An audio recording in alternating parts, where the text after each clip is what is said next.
You're listening to Carolina Forest Panther football on the Carolina Forest Panther Football Network, and it starts right now.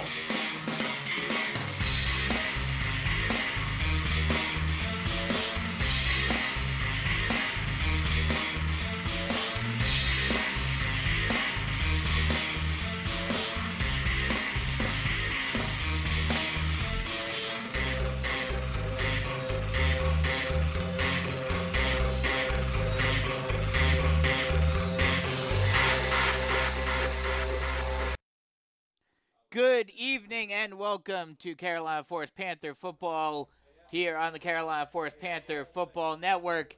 And it's playoff time. Playoffs? We talking about playoffs? Yes, it is the second round of the SEHSL playoffs as the Panthers get set to take on the James Island Trojans at home at a quite frigid, a little Frio Panther Stadium tonight here in Carolina Forest. My name is Brandon Biskoping. I'll be bringing you all the action, and joining me as usual is Brogan Hillman. A chill 45 degrees outside right now on the field, and it's supposed to get down into the lower 40s by game day, or by the end of this one. Before we get into the game itself, as a player, obviously, especially down here, where you're not used to playing under these types of conditions, your muscles, freeze up a little bit. What's that experience like on the field? Well, I'll tell you, 45 degrees, having lived in Myrtle Beach my whole life, feels like 20. Well, exactly. That's what I'm saying. It's not like this is up north. It's not like, obviously this isn't going to be the blizzard that they had up in Cleveland last night. And it's not as cold as you're going to get up in the Northeast and the Midwest. But like you said, living down here, you're not used to this kind of weather, even if by, national standards it's kind of timid. That's right. To national standards, for sure. To me, you put a blindfold on, I think I'm in the middle of Antarctica. Exactly. So it's definitely, in terms of play, catching the football, as a receiver, it's one of the worst pains is catching a cold football. It's just the impact. It feels like stone. That's exactly. The impact on your hands is just next level. It's serious stuff. And to come out here, not only do you have a mental battle in a playoff game, second round, you didn't play in the first round, you had the bye. Now you're coming out here with the conditions stacked against you.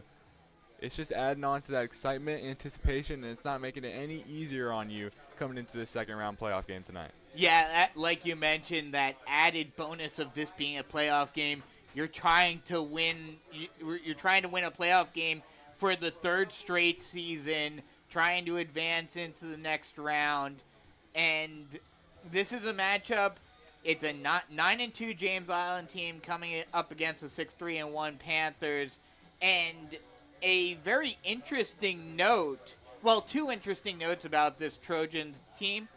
For one, both the Panthers and the Trojans did face Ashley Ridge, both at Ashley Ridge, and while it was much later in the season, with it being a region foe for the Trojans were able to beat Ashley Ridge 30-20, whereas the Panthers lost to the Swamp Foxes 45-35.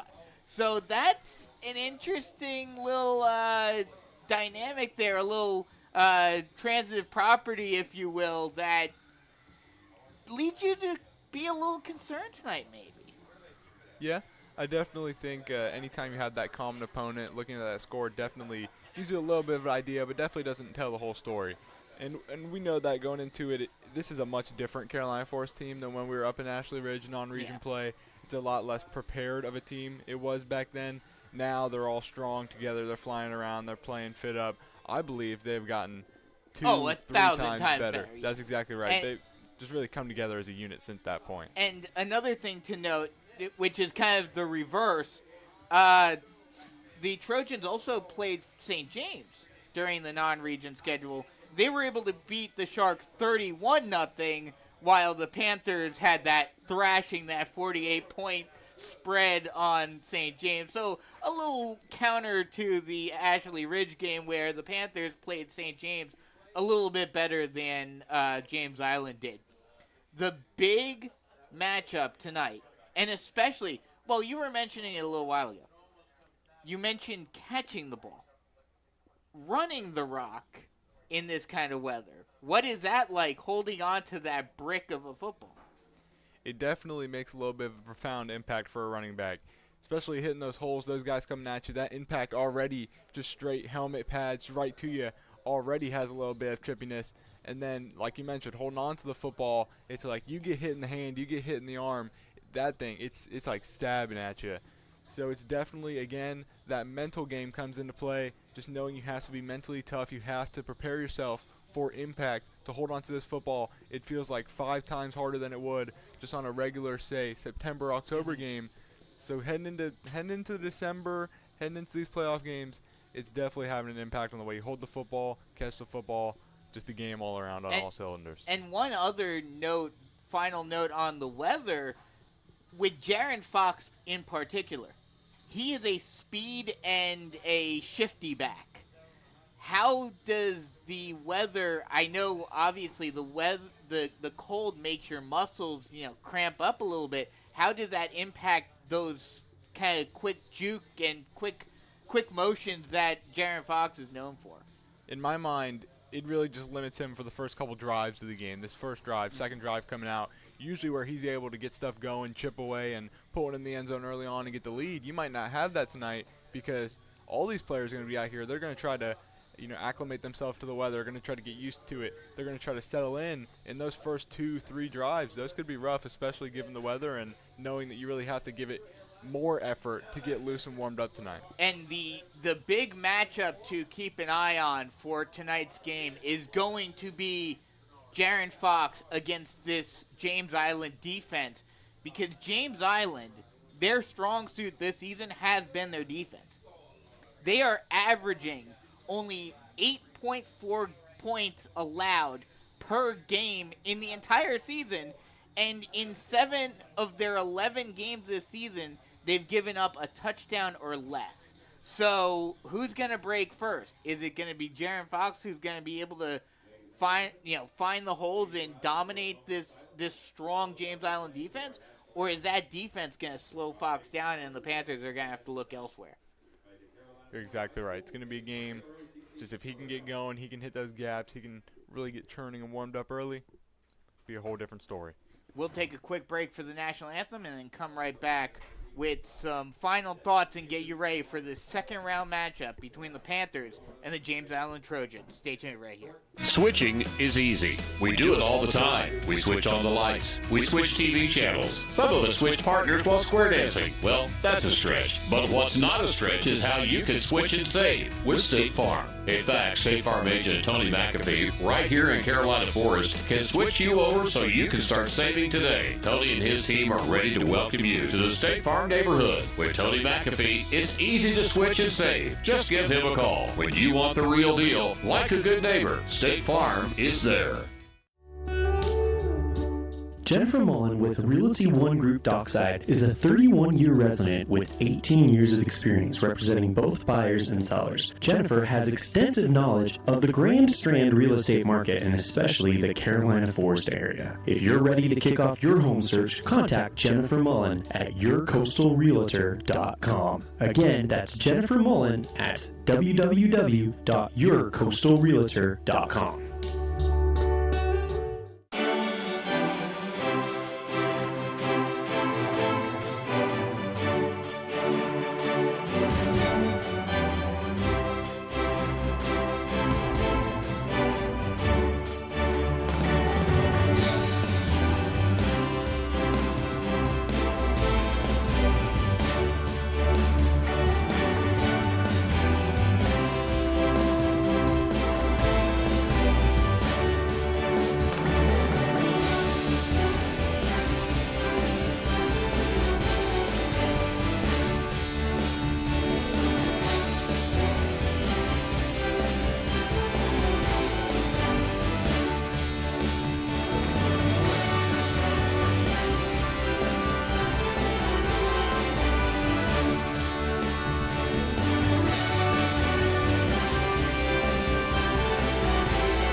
Welcome back as we are just a few moments away from kickoff here at Panther Stadium for the second round matchup in the SCHSL playoffs between the 6-3-1 Panthers and the 9-2 James Island Trojans. And Brogan, before we get this playoff game underway, obviously we talked about Jaron Fox and going up against that stingy defense of the Trojans. Beyond that, what are some other keys for this one? I think some other keys for this one is we know the Panthers are able to hit in multiple areas. Obviously, this run game has been driving this offense, but not to mention Raheem Frazier and these receivers, Hayden Souls, Quavon Ward, getting open. A lot of them are very speed reliant, beat you going down the field, stretching vertical, running these fades, running these corners. It's going to be a little harder to do that in the pass game tonight, especially like we mentioned, catching the football, feeling like you're catching a rock, just straight up stabbing your fingers, hands. Just that pain factor might slow down this pass game a little bit, which has been an area that the Panthers have been able to sort of utilize a different kind of offense to hit you on a different front. So it's going to be interesting to see if they have those substitute packages and all those fancy things tonight, barring the weather. Yeah, definitely, as we are getting the coin toss on the field currently, and we will know momentarily who will be getting the ball to start this playoff game off. And the winner of this game, an interesting storyline for either potential opponent for the Panthers, depending upon, well, assuming that they win this game, obviously. But the winner of this game will face off against the winner of the Ashley Ridge at Sumter game, occurring over at Memorial Stadium in Sumter tonight. And if the Panthers win tonight, there's an interesting storyline on both fronts, no matter who's the winner of that game. Obviously, Ashley Ridge, like we talked about earlier, Panthers losing to them in a tough-fought battle to end their non-region schedule, and Sumter being a previous region foe who the Panthers were able to beat for the first time in 10 years last season in order to win, to finish off their region victory last season. So, obviously we'll keep an eye on both of those games. Did not see who won the coin toss. Oh, the Panthers won the toss and they'll defer. So the Trojans will get the ball to start the game. Panthers will receive the second half kick, which, we've talked about it before. We like that deferral for the Panthers, get that second half started strong. And the Panther blow-up is back. The smoke is coming out, and we are just about ready for the Panthers to come out on the field for this second round matchup, and they run out of the Panther head and onto the field. That's right. So nice. You got to do it twice. Bring it back for the second straight game, and that thing is nice. And fog machine, too. The Panthers would like to have another opportunity this season to bring that out, but that is an uncertainty, obviously, because if Sumter wins, then we're heading out to Memorial Stadium next week. But if Ashley Ridge wins, they do come to Carolina Forest, so that would change that dynamic a little bit for that rematch potential. But we are just about set for this second round matchup between the Panthers and the Trojans. And I mentioned it earlier, this would be their third straight season winning a playoff game, and it's amazing how much Mark Morris has done for this program. And they've been making the playoffs consistently every year since he's arrived. This is their 10th straight playoff appearance. And I think the word win sums it all up perfectly. Yes. Keon Jan comes out to get ready to kick it away to start this game off.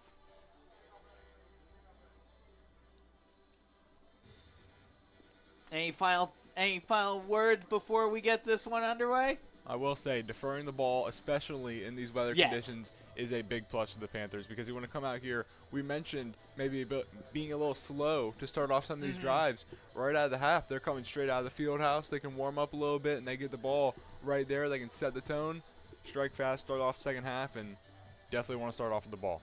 And also being able to get that defense going and maybe, allow the Trojans to feel what this play will be like as the kick is off and we are underway, fielded at the 3-yard line, taken out to the 25-yard line, and that's where James Island will start on offense.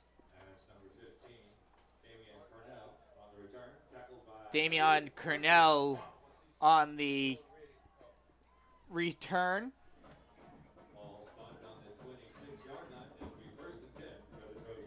So it'll be 1st and 10 from the 26-yard line for James Island.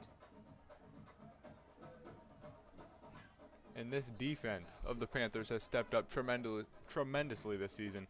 We've seen they've had a little bit of holes to start off the season. Now they sort of clamp together, and they're getting hot at the right time. Definitely want to see their best play tonight. Shotgun set 2 wide on the near side. They'll hand it off to Tank Scott, and he'll try to get through the line, but will get tripped up and will fall forward for, they're actually going to say he just got back to the line, and it'll be 2nd and 10. An interesting thing that you don't see very often in high school, James Island is huddling. That's exactly right. We've seen it one other time this season, and it's definitely been a rarity. Shotgun set 2 wide on the far side. Snap. Hands the ball off again, trying to bounce it inside. This time able to get a couple of yards is Scott, and he'll get a gain of 4. And that'll make it a 3rd and 6. So the Panthers starting off pretty strong early on defensively. It'll be a 3rd and 6, ball on the 31-yard line. And they definitely know what they have to do on the defensive side of the ball, and that's slow down James Island's run attack. And it's going to be a similar story for James Island on their defensive drives. Just seems like you know it's coming on both sides. It's all about execution and actually being able to slow down the run game. Shotgun set 2 wide on the far side. Motions the tight end over into the slot position. Now 2 wide on either side. Low snap. 1-step drop. Throwing it to the far side. And it is completed along the sideline. That'll be Raphael Pugh making the catch. And actually, no, they will say he was out of bounds. So it'll be a 4th and 6. And should be, yep, they're going to bring out the punter. So for the defense, coming out here, drawing up a 3-and-out on your very first drive is exactly what you want to see. And now you give it to your offense, go in prime position to build up that momentum we talk about, and start off strong. A long kick will take a Carolina Forest bounce and will be downed at the 34-yard line. So that's where the Panthers will start on offense after the defense gets a 3-and-out. That, like you mentioned, exactly what you want to see for the Panthers defensively. And now we'll have to wait and see what the Panthers offense can do on this cold night in Carolina Forest.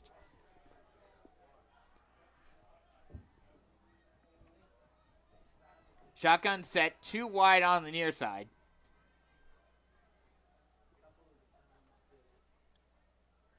Mullen takes a snap, speed option, pitches out to Fox. Fox finds the lane, and will get taken down at the 41-yard line.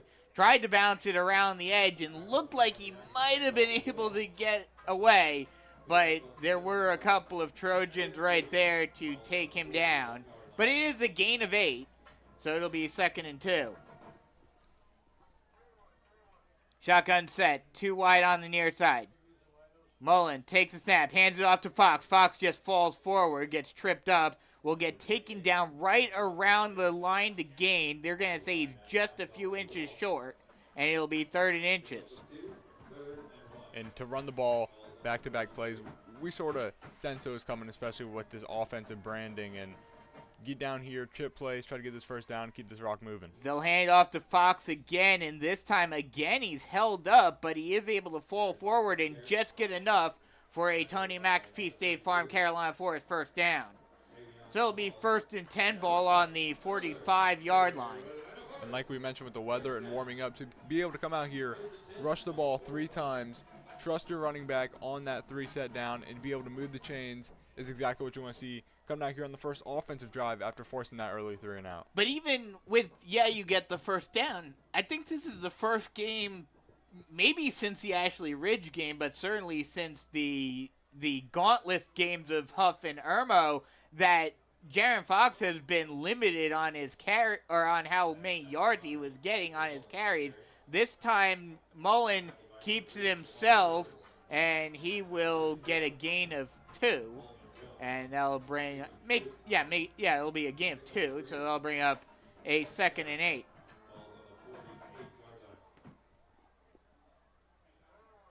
Actually, they'll mark it at the 48-yard line, so make it a gain of 3. It'll be 2nd and 7.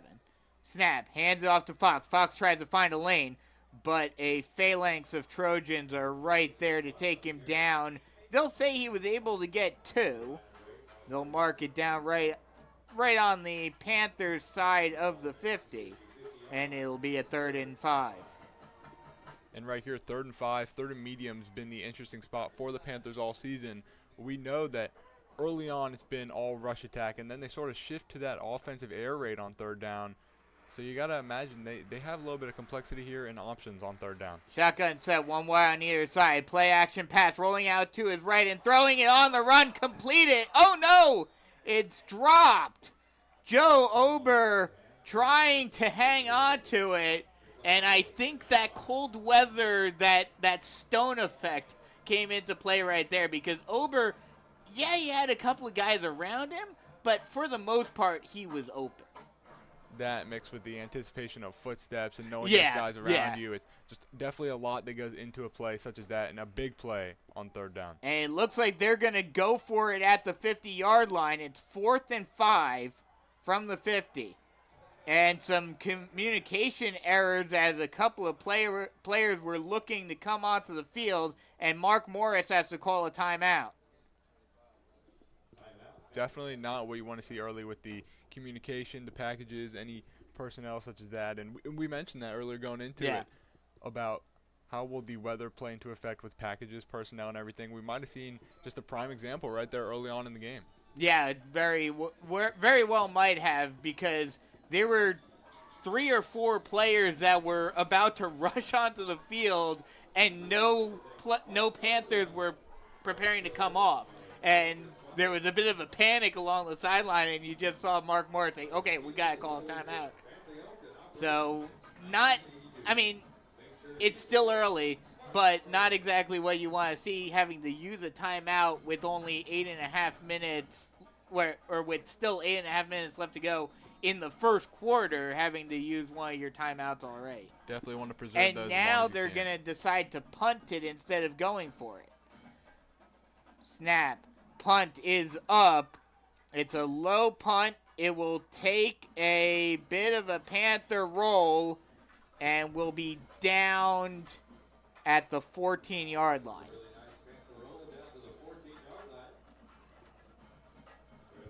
So the Panthers also turn it over on downs following the Panther defense getting a 3 and out to start off the game, and this one might be a defensive battle looking at it, and not really all that surprising, because when you have weather like this, oftentimes it does result in those grinded out, you think Ice Bowl, you think of those, those tough defensive battles of the Midwest. Shotgun set, 2 wide on the far side, hands it off. Oh no, play action pass, and it's caught in the middle of the field.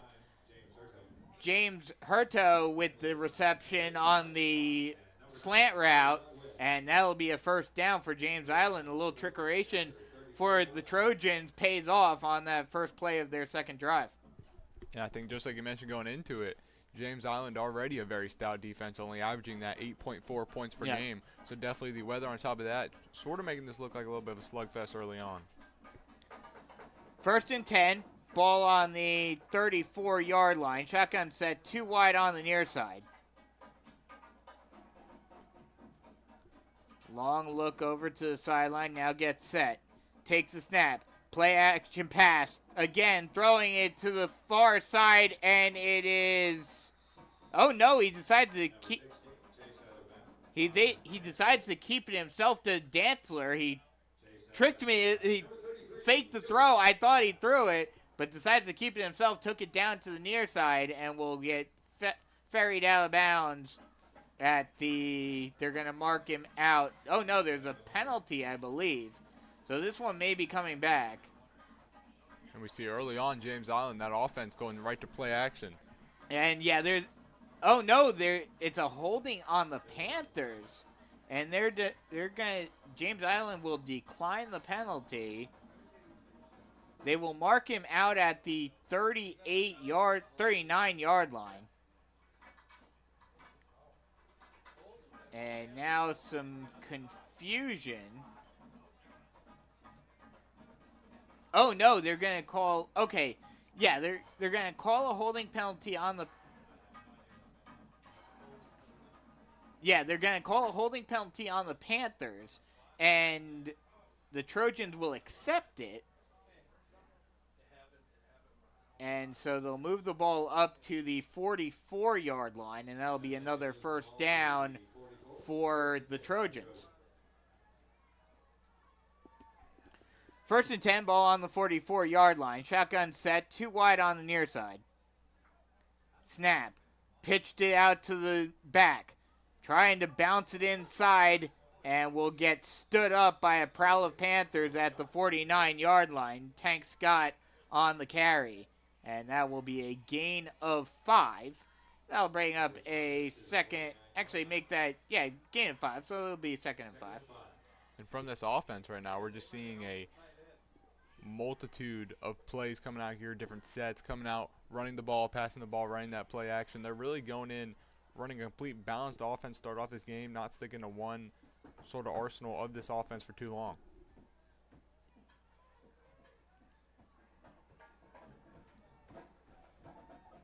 Shotgun set, 2 wide on the near side along with the H-back. Dantzler takes the snap, hands it off to Scott. Scott tries to plow forward. He gets to the 2nd level and gets all the way to the 39-yard line, and that'll be another 1st down for James Island. And his nickname, his first name is Amore, but his nickname is Tank, and he certainly showed it right there.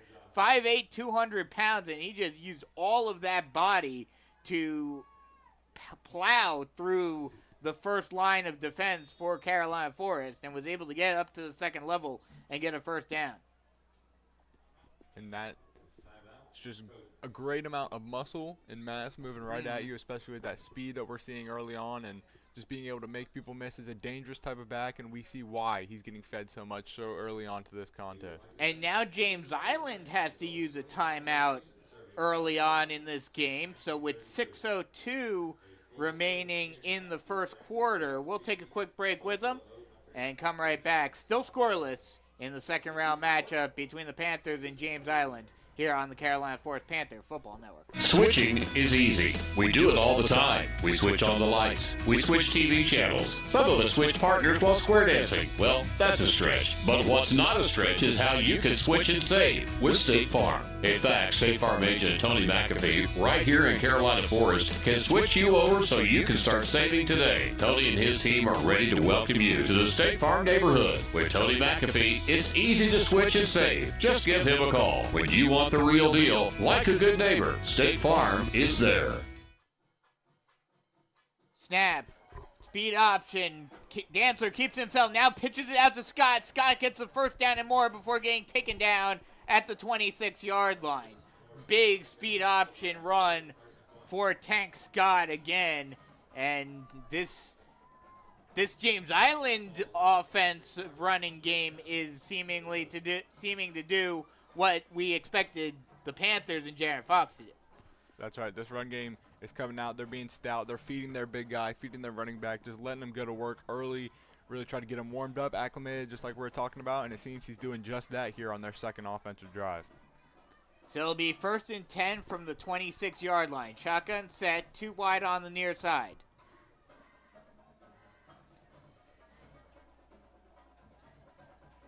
Dantzler takes a snap. 1-step drop, looking down the far side into the end zone, and it is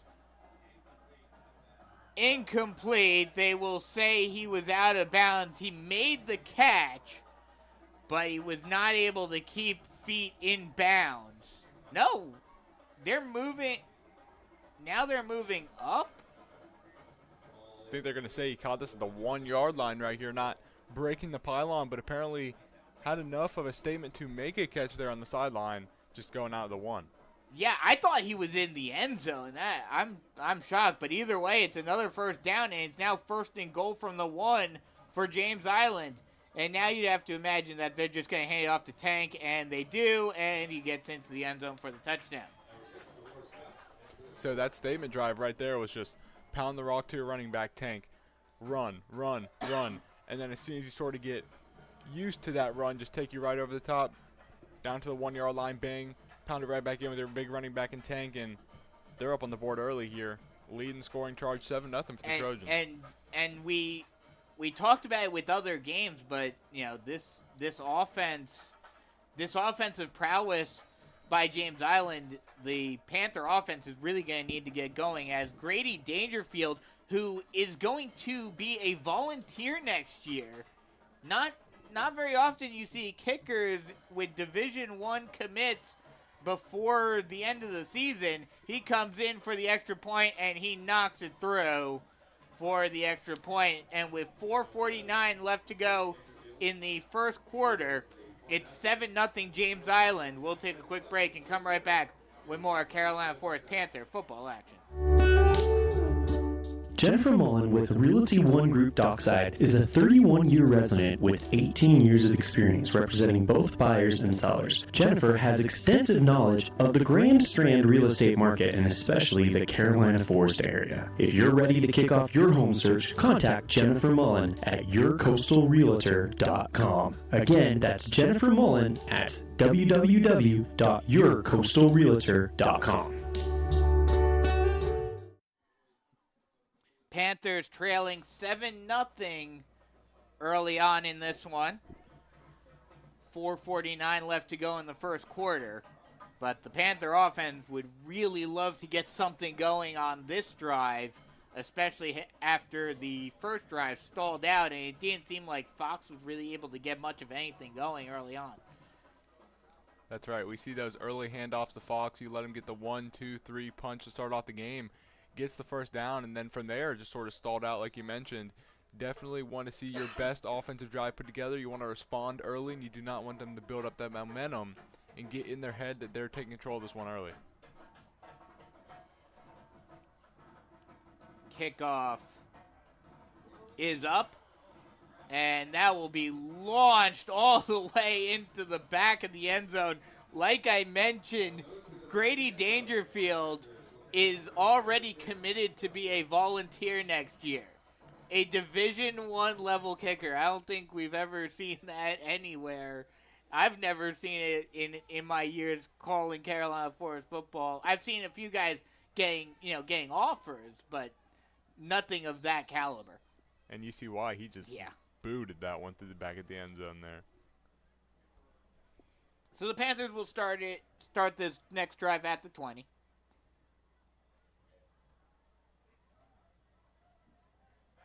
Shotgun set, 2 wide on either side. That kickoff was your Jennifer Mullen with Realty One Group Dockside kickoff. Snap, 1-step drop, little dump off pass to Fox. Fox tries to get room and will get taken down along the sideline after a gain of 4. Actually, they'll mark him out at the 24, so it'll be a gain of 4. Just trying to get something going with Fox, either on the ground or in the air. But again, this Trojan defense just able to swarm him very quickly, and they're showing why they've only given up an average of 8 points per game. Snap, read option, Mullen keeps himself, good spin move, keeps him alive, and he falls forward as he's tripped up along the way on the spin move, but he is able to get up to the 35-yard line for a Tony McAfee State Farm Carolina Forest first down. And we saw it last matchup against North Myrtle Beach when Patrick Mullen just hit the next level, showing off his speed.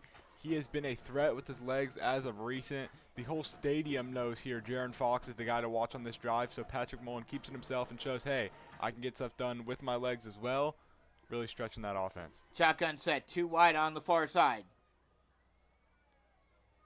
Mullen takes the snap, hands it off to Fox. Fox tries to find a lane. He does get a bit of a lane, almost gets past the second man, but gets tripped up by number 56. That will be Khalil Lagar on the tackle. He was able to wrap up that speedy Jaron Fox and keep him from, if he would have gotten past Lagar, I think he would have been gone. Oh, no doubt. And this offense will definitely make you pay at that second level with this speed, with all these accelerations, all these backs. Even our quarterback, Patrick Mullen, like we saw last week, is capable of just pulling it and running it once they get past that second level. It will be a gain of 9, however, for Fox. This time he does break it. One man to beat. He's got one man to beat, and he's gone. 10-5, touchdown Panthers. And that's exactly what you bank on your offense getting exploded by, is a Jaron Fox run. A big chunk play, and he shows it exactly there. A 56-yarder for Jaron Fox. Is there a better way for the Panthers to get on the board in their very first opener playoff game? I think not. That's exactly how you want to get this scoring going. Absolutely not. And what I will say, though, is that was the closest a team has been to catching up to Fox once he got past the second level. They came awfully close to bringing him down after he had hit the gas. That's exactly right. You saw him right on their heels down all the way to the 5-yard line. Started tracking. You watched at the 30, the 20, the 10, just closing that gap a little bit. Definitely do not see that every day. No, and there was that last guy. He made the final tackle attempt at the 10-yard line, and he was within a yard of Fox and of potentially bringing him down.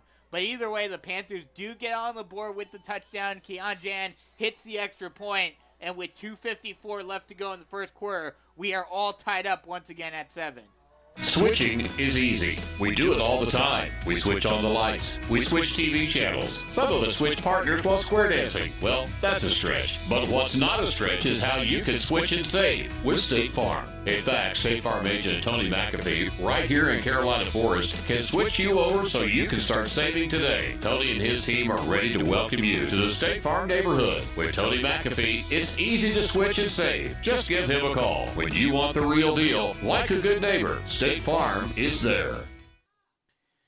Panther defense trying to come up with a stop now after the Panthers offense got their first points on the board. We are all tied up at 7 with 2:54 remaining in the first quarter. Kick by Jan is up, caught at the 7-yard line, backtracked a little bit all the way back to the 5. Now trying to break it out and finally getting pushed out of bounds at the 24-yard line is number 15, Damian Cornell. And like we mentioned, for that Panthers offense on that last drive, we knew they had to respond. You couldn't let James Island get out here and take a 2-possession lead. You can't let them pull away, build up that momentum, and they did exactly what they needed to. Jaron Fox, of all people, this workload just gets his offense sparked, no doubt about it. 56-yard touchdown, a great way to respond for the Panthers. Yeah, respond they did. And now James Island will look to do the same right here. 1st and 10, ball on the 24-yard line. Shotgun set, 2 wide on the far side. Snap, hands it off. Trying to find a lane, and their running back is going to go 50, 45, 40, and finally getting taken down at the 40-yard line is Tank Scott, and Scott says, anything you can do, I can do better, and almost does it. He gets a 40-yard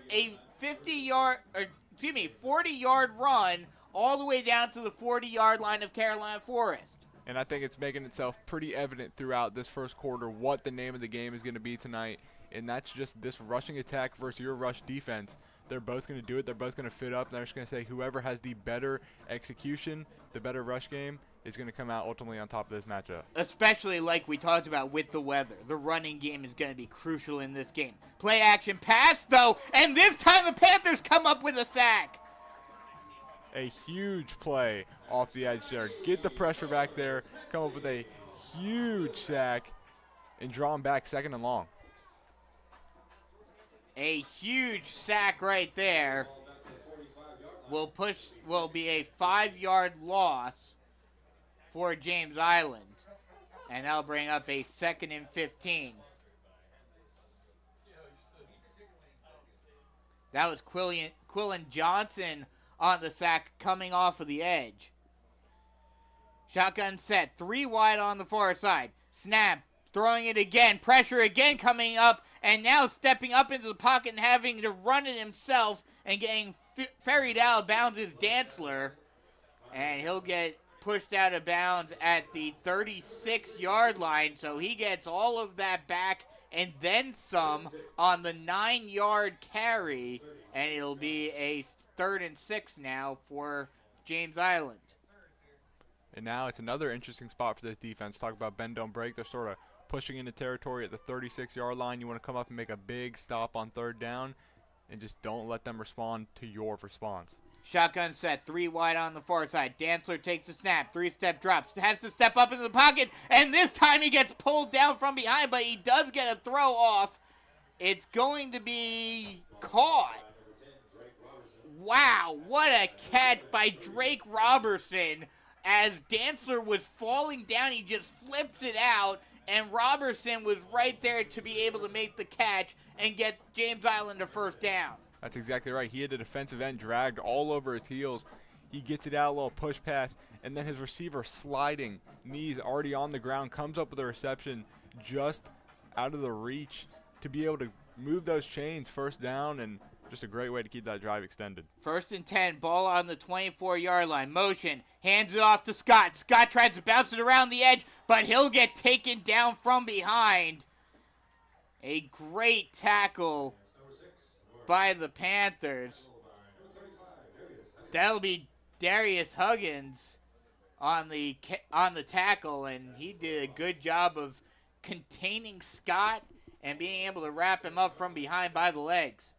And coming down off that linebacker spot, very explosive, very strong. He's been making great plays all season. He's just able to sniff that out off the edge the whole way through, and just like you mentioned, comes up with a great tackle for loss. So it'll be 2nd and 13 now for James Island, and James Island, oh no, that'll end the first quarter. So we are all tied up at 7 after 1. We'll take a quick break and come right back with more Carolina Forest Panther football action. Jennifer Mullen with Realty One Group Dockside is a 31-year resident with 18 years of experience representing both buyers and sellers. Jennifer has extensive knowledge of the Grand Strand real estate market and especially the Carolina Forest area. If you're ready to kick off your home search, contact Jennifer Mullen at yourcoastalrealtor.com. Again, that's Jennifer Mullen at www.yourcoastalrealtor.com. Start of the second quarter with the Trojans starting to drive and have the ball in Panther territory. And one thing that you have to take into consideration, the ball is on the 27-yard line. Normally, in high school, this would be bend but don't break area, 4-down territory. But with a Division I level kicker, this is in field goal range already. Exactly right. Definitely having that caliber of a player on your special teams unit gives you a lot less stress in situations such as these, gives you a lot more substitutes, gives you a lot more options, and it just really makes it to where you're not struggling to try to pick up any sort of scrap yards you can get and make it more manageable, like you mentioned, in the 4th down game. Shotgun set, bunch trips on the far side, low snap, throwing it far side, it's completed, but good job by the Panthers keeping Pugh at bay, and he is able to get a decent gain, however, about a gain of 5, and it'll be 3rd and 8. And like you just mentioned it, with the kicker, knowing you're in field goal range, that sort of shifts your mindset going into this 3rd down, knowing that you don't have to do anything drastic and that you have points on the board. You don't want to lead them there. Shotgun set, 2 wide on the near side. Dantzler takes a snap, 3-step drop, lofts it up into the end zone, and it's almost picked off by the Panthers. Ironic that you said you don't necessarily have to do too much, and yet Dantzler almost made a huge mistake. Brody Bailey was right there, and he was just fingertips away from taking that one back. And that's the prime example right there. Now we see this field goal unit is setting up.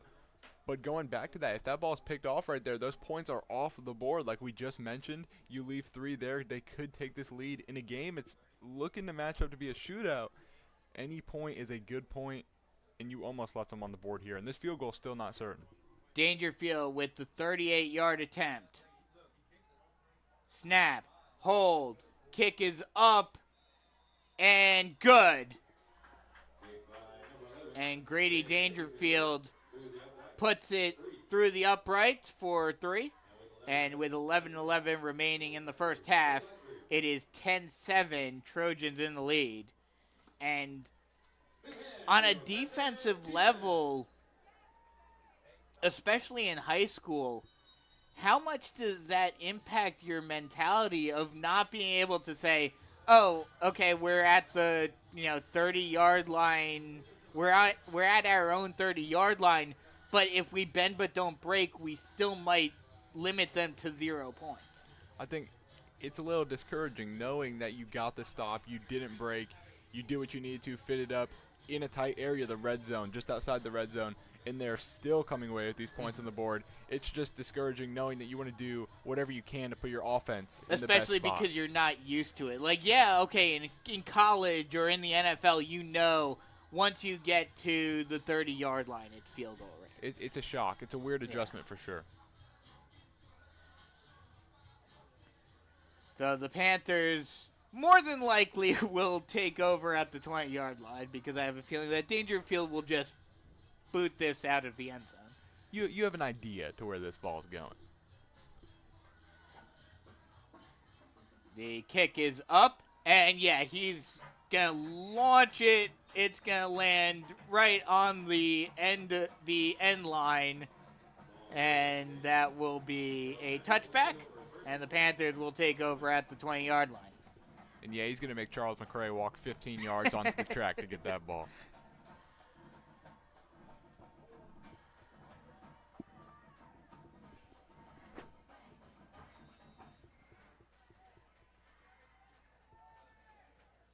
So the Panthers will start on offense at their own 20-yard line.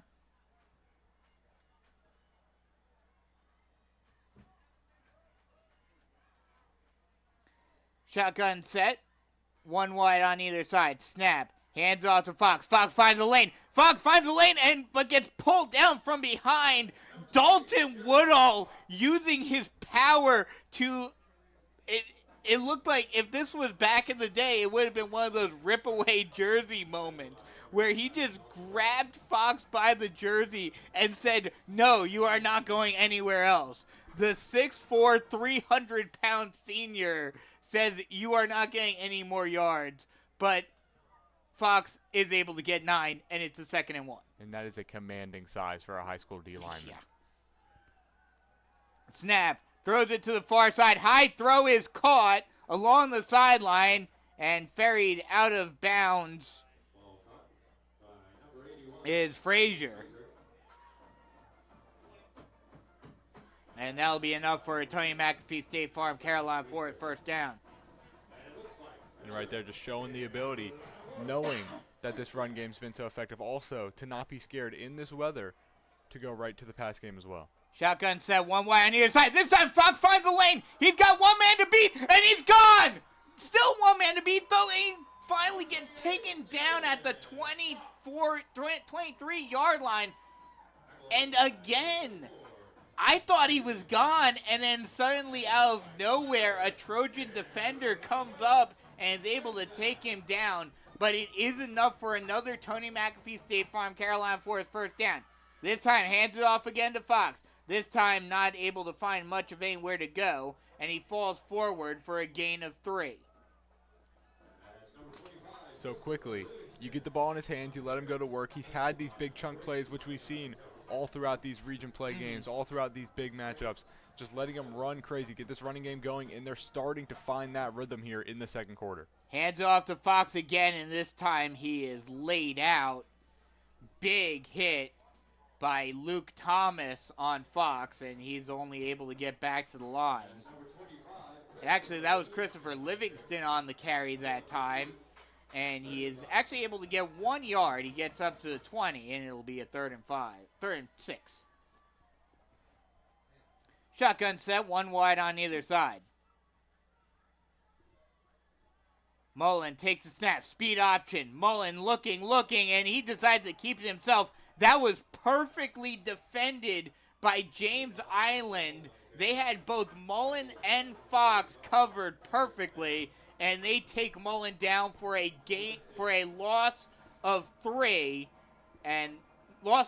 and that'll bring up fourth and 10. And it looks like the Panthers, not really surprising considering where they are on the field, they're going to go for it. Throws it near side. It's caught by Ward, but he will not have enough for the first down. It's a turnover on downs for the Panthers, and the Trojans will take over on their own 17-yard line.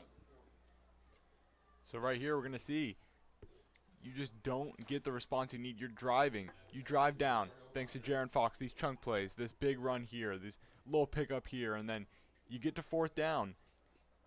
And this is where we see the advantage of having a guy on the special teams unit. I was just about to say that those last 2 drives exemplifies why Dangerfield is so important for this James Island offense. Because in that situation, in that portion of the field, if the Panthers had a good kicker, they could have tied it up. Shotgun set, 1 wide on either side. They'll hand it off. Tank tries to find a lane, and he'll get held up by a prowl of Panthers, but we'll get it up to the 20-yard line for a gain of 3. Actually, they'll mark it down at the... they'll mark it down at the 20. So it'll be 2nd and 7. And having that kicker is not something that you would think would be that profound, have that much an impact coming into this matchup, but it's already played a big role early on here in the first half, and you just got to hope it's not too much going down the line. Yeah.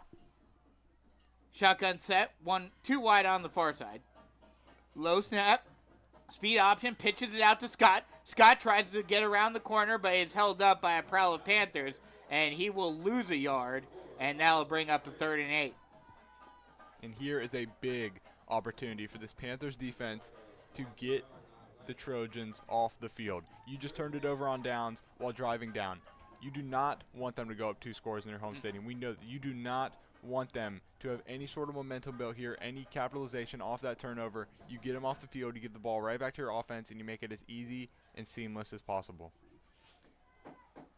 3rd and 8, big 3rd down early on in this game with 7 minutes left to go in the first half. Shotgun set, 3 wide on the near side. 3-step drop, dumps it off to Scott, and Scott almost loses it, and he does. He is able to hang on to it, but in the process of having to jump up and bobble it, he falls to the ground and gets tagged at the 16-yard line, and that'll bring up a 4th and 11. And they did exactly what they needed to, and capitalize off that opportunity, get them off the field, give the ball right back to your offense. A great defensive stint right there from the Panthers. And that'll force James Island to punt it away. Dangerfield will come out to punt it. And that's another thing, the fact that you have a kicker of this caliber. Normally you don't see kickers and punters doing both, but apparently he's able to do both. And the change in field position is amazing. He just punted it all the way down to the 37-yard line. The special teams is an underlying factor that not a lot of people look at that plays a huge role in these games coming down the line. Well, because you don't normally see this kind of special teams in high school. So it especially stands out. So the Panthers will start on offense at the 37-yard line, at their own 37-yard line. And the Panthers look to potentially take their first lead of the night, currently down 10-7. They'll go two-back set with two wide on the far side. Now motions Ober into the H-back position. Low snap. Hands off and fumbled. Mullen just has to fall on it. Had some issues with the handoff. Maybe some uncertainty of whether he should have handed it off to Livingston or kept it. And as a result, he fumbles it, has to fall on it, and loses two. Very unfortunate to start off the drive. Not only do you lose the two, you lose the down, and it just draws you back, throws off any momentum, any situation that you've really built up, and you're starting from the bottom here. They'll try the two-back set again. One wide on the other side. Snap. Hands it off. Livingston tries to find a lane, but nowhere to go, and he gets tripped up. They will say he gained one, so that'll bring up a 3rd and 11.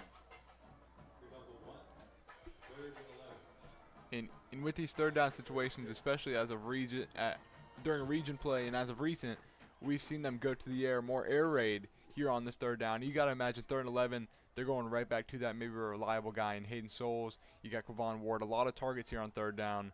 Definitely got to imagine going through the air. Shotgun set. 3 wide on the far side. Snap. They will pass it. 3-step drop. Now stepping up into the pocket. Mullen's got a lane. He's got the first down and more. His speed is showing off and has one man to beat and gets taken down at the 30-yard line. That'll be enough for another Tony McAfee State Farm Carolina for his first down. And like we talked about earlier, Patrick Mullen showing that he can also run it as well. Unfortunately, though, this is coming back via a holding call. So wipe that huge run off the board by Patrick Mullen. Just very, very unfortunate there. Patrick Mullen reads the defense, steps up. See, there's no direct defender in his face. Takes off, hits that next level. Good for a gain of 32, but too good to be true here. Holding penalty is going to bring him way back beyond the chains, and just a complete killer, especially when you think you have a big chunk play driving you into Trojan territory. So it is a holding call on the Panthers that will push them all the way back to the 26-yard line. And that will make it a 3rd and about from here to James Island. Shotgun set, 2 wide on the other side. Play action pass. Mullen throws it down the middle of the field, a little overthrown, and it's picked off. Trojans going back, trying to find a lane, still on his feet, trying to take it the other way. Some NCAA football level movement, back and forth, and finally gets tripped up at the 5-yard line. Jasavian Brown with the interception, and he almost gets a pick 6. And just like that, you go from thinking you have a 32-yard chunk play with your quarterback to then everything going wrong. 3rd and 22, reading down the field, just a little overthrown. Tried to get it to Frazier and just overthrew him. That's exactly right. Looking for your speed guy, streaking down the field, just a tad overthrown. And that one going all the way almost to the distance, tackle within the 5-yard line, and they're in prime position to expand this lead. And like we talked about, now, even in this scenario, a low snap, they'll hand it off. Trying to find a hole is Scott, and he'll get taken down after a gain of a couple at the 2-yard line. So it'll be 2nd and goal from the 2. But like we talked about now, for most teams, this would be in field goal range anyway. But especially for James Island, you're basically guaranteed to extend this lead to at least 6. Shotgun set, 1 wide on the other side. Low snap, fumble, trying to keep it himself is Dantzler, and he'll have to try to do something and gets taken down for a loss of 1 as a result of the low snap. So it's now 3rd and goal from the 3. And the Panthers here showing a little goal line stand right now. This defense coming up, fitting hard, not allowing them to get anything coming off the edge, up the gut. What a huge momentum shift this would be for the Panthers. A real bend-don't-break situation. Shotgun set, 3 wide on the near side. Dantzler, low snap, throws it on the run, and it is caught. Still on his feet and getting into the end zone is James Hurto. And just like that, James Island now up by more than a touchdown.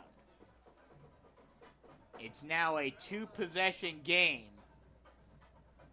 And they already put 17 on the board. Now they take it off, but they were assuming, probably accurately, that Dangerfield's going to make the extra point.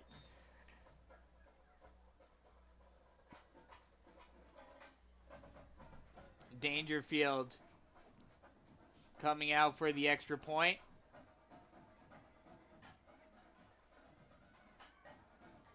The kick is up and good. Surprise, surprise. And now they can put 17 up on the board.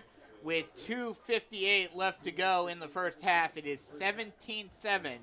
Panthers trailing it by 10. We'll take a quick break and come right back with more Carolina Forest Panther football action. Switching is easy. We do it all the time. We switch on the lights. We switch TV channels. Some of us switch partners while square dancing. Well, that's a stretch. But what's not a stretch is how you can switch and save with State Farm. In fact, State Farm agent Tony McAfee, right here in Carolina Forest, can switch you over so you can start saving today. Tony and his team are ready to welcome you to the State Farm neighborhood. With Tony McAfee, it's easy to switch and save. Just give him a call. When you want the real deal, like a good neighbor, State Farm is there. 17-7, Panthers trailing it by 10 with 2:58 left to go in the first half. And the Panthers offense would love to get something going on this drive after a very topsy-turvy drive the last time out.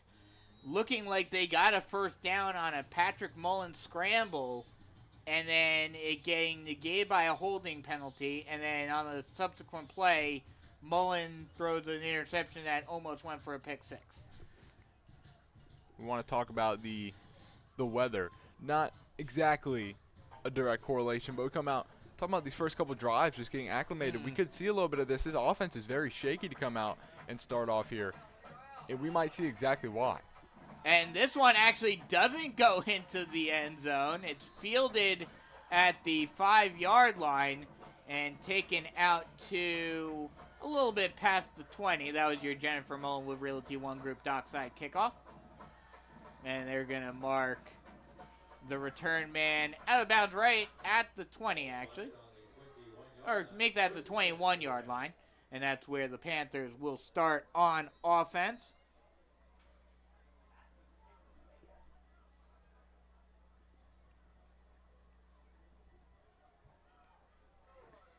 Shotgun set, 1 wide on either side for the Panthers.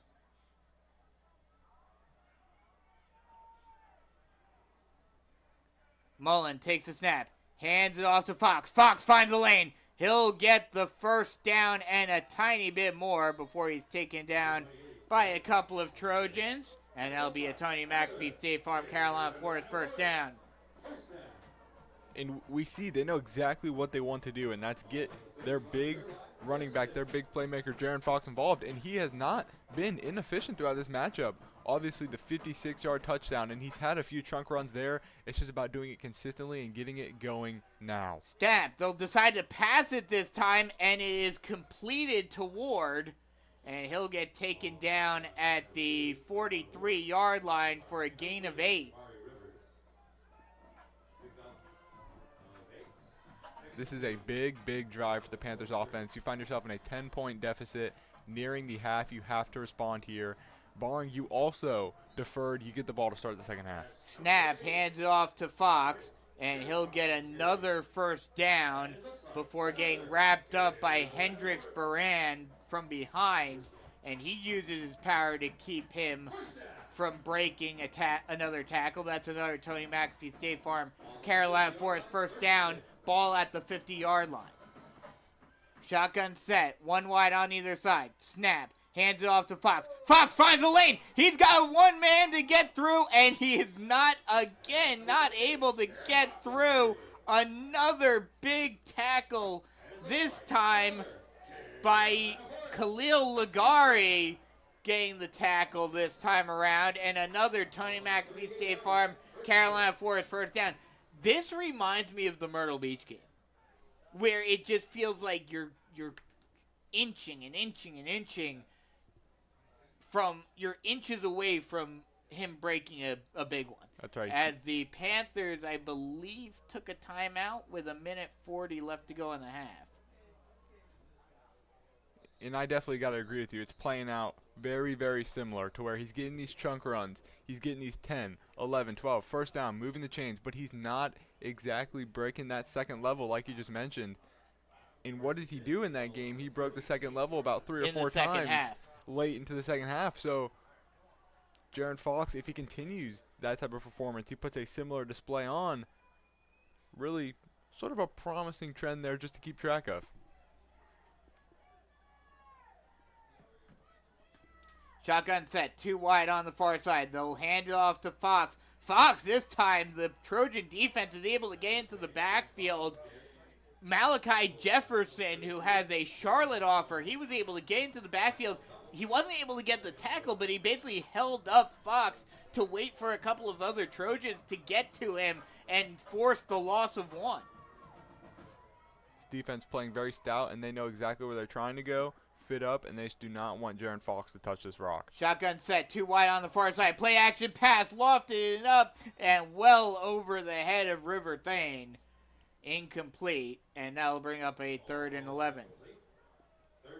So once again, these Panthers find themselves in another 3rd and long situation. This offense just across midfield, very similar to their last drive where they went for it, turned it over on downs. You need to capitalize, and you need to get something established, especially down 2 scores. They'll hand it off to Fox again, and this time nowhere to go. He's stopped right at the line of scrimmage, and that'll bring up a 4th and 11 from the 39-yard line. Just 30 seconds and counting, running off the half as well. And yeah, and at this point, you'd have to imagine, they're going to go for it, actually. Shotgun set, 2 wide on either side. Mullen takes a snap, 3-step drop. Looking down the middle of the field, or actually down the near side sideline, and it's caught! Oh, no, it's not caught. Trying to get it to Quavon Ward, but he is not able to hang on to it, and that will be a turnover on downs. And with 14.5 seconds left to go in the first half, you'd have to imagine that that's how the half will come to a close.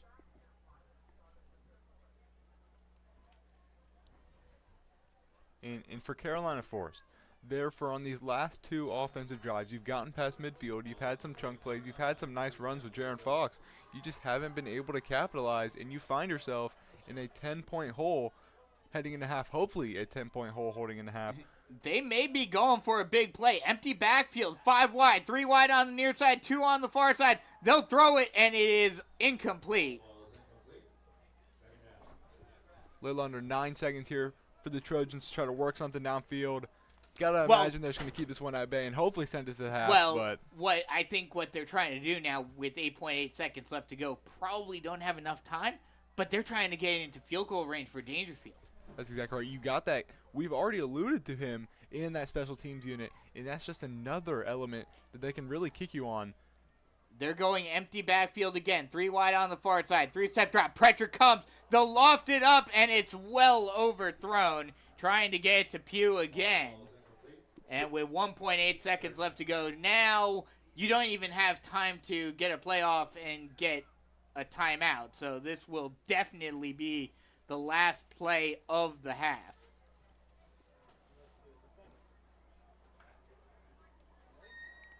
And that's the danger with that kicker. If they were able to land one of those big shots, just like you mentioned it, they're right into automatic range, looking to extend that lead even more heading into the half. And they'll just take a knee and take it to the half. And at halftime, it's 17-7. James Island leading the Panthers here in the second round matchup of the SEHSL playoffs. We'll take a quick break, come right back with some halftime stats and analysis, and get you ready for the second half here on the Carolina Forest Panther Football Network. Switching is easy. We do it all the time. We switch on the lights. We switch TV channels. Some of us switch partners while square dancing. Well, that's a stretch. But what's not a stretch is how you can switch and save with State Farm. In fact, State Farm agent Tony McAfee, right here in Carolina Forest, can switch you over so you can start saving today. Tony and his team are ready to welcome you to the State Farm neighborhood. With Tony McAfee, it's easy to switch and save. Just give him a call. When you want the real deal, like a good neighbor, State Farm is there.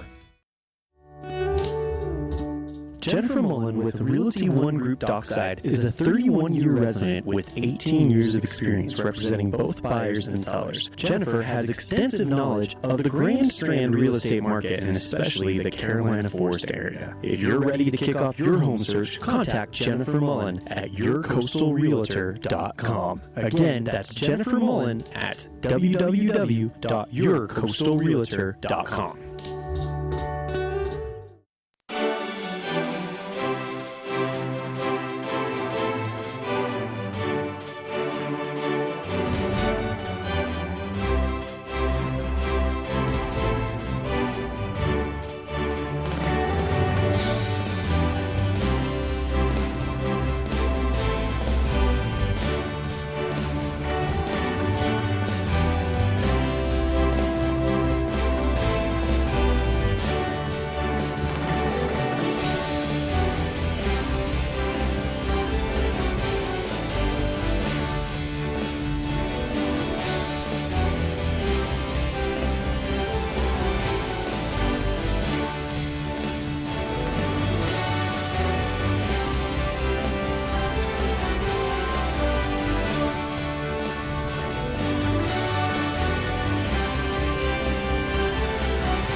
We are at the half here at Panther Stadium as the Panthers are trailing the James Island Trojans in the second round matchup of the SEHSL playoffs 17-7. We'll go next level real quick. James Island has 4 players at the next level, and I believe, I'm not 100% sure, obviously Scott is a very common name, but there are 2 other Scotts that are both in Division 1, and Tank, considering how he's looked tonight, surprised that he's not getting any offers yet. He might be going next level as well. He is only a junior, so still has another year. But Braxton Scott and Jaden Scott both at Charleston Southern, while John Grant is at Coastal, and Jaden Whaley is at Hampton. Like I mentioned last week, this Panther team already at the number 5 spot in most points scored in program history, and they're up to 150 or 366 now which is 13 off from the 2020 number. Not sure if they'll get there tonight, and hopefully they can win tonight to keep their season alive, but they're going to have to get to work in the second half if they hope to do that. Let's go stats real quick. Brogan, what we got stats-wise? Stats-wise, Jaron Fox, 14 carries, 156 yards, and that touchdown that we saw on the ground. He's been getting these chunk plays. He's been just inching, like you mentioned, 10 yards, 11 yards, 12 yards, first downs, moving the chains. He has hit that level with that touchdown. Now we just look to see that more, utilize that performance, and hopefully put a couple more touchdowns on the board. So, before we get to the rest of the stats, let's talk about Jaron Fox for a moment. Did you see a couple of weeks ago, right? A couple of days after or actually the next day after the North Myrtle Beach game, did you see what Ian Guerin posted and what apparently he did with Jaron Fox during the North Myrtle Beach game? I saw. What I did see was are you talking about the Beach Region Player of the Year? No. No, there's more to it. I've not seen what you're bringing They up. apparently put a GPS tracker or something on him during the North Myrtle Beach game, and they were able to get his miles per hour. Okay. So in the North Myrtle Beach game, he hit 21.12 or 21.25 miles per hour. That is ridiculous. And apparently during a combine in March, he hit 21.779. That's about a 4.7 40. That is an insane number. I mean, you can tell he's fast down on the field when he hits that top speed, but you never really know the numbers. You don't know the exact. Well, that's what we've asked this question. We've always said, he's so fast, I wonder what his 40 time is. Well, now we know it. It's about a 4.7, which, 4.5 and 4.6 are like when you're like, oh, that's good. So he's just a little under that, but still, he's only a high schooler. How he is not getting offers, I have no idea. Just mentioned, not even that, just a junior in high school as well. Yeah. So he still has another year. That's exactly right. And those numbers, just like we mentioned, going back to it, you see how fast he is on the field. You're not sure what those exact measurements are. Those are just insane numbers. Mm-hmm. Especially, like we just mentioned, junior in high school running 21 miles per hour, nearing 22 miles per hour at that combine. You're talking about 4.740, knowing that he's only going to get better, only going to increase, only going to get those times up. It's a special running back there in Jaron Fox. But let's get to the remainder of the stats.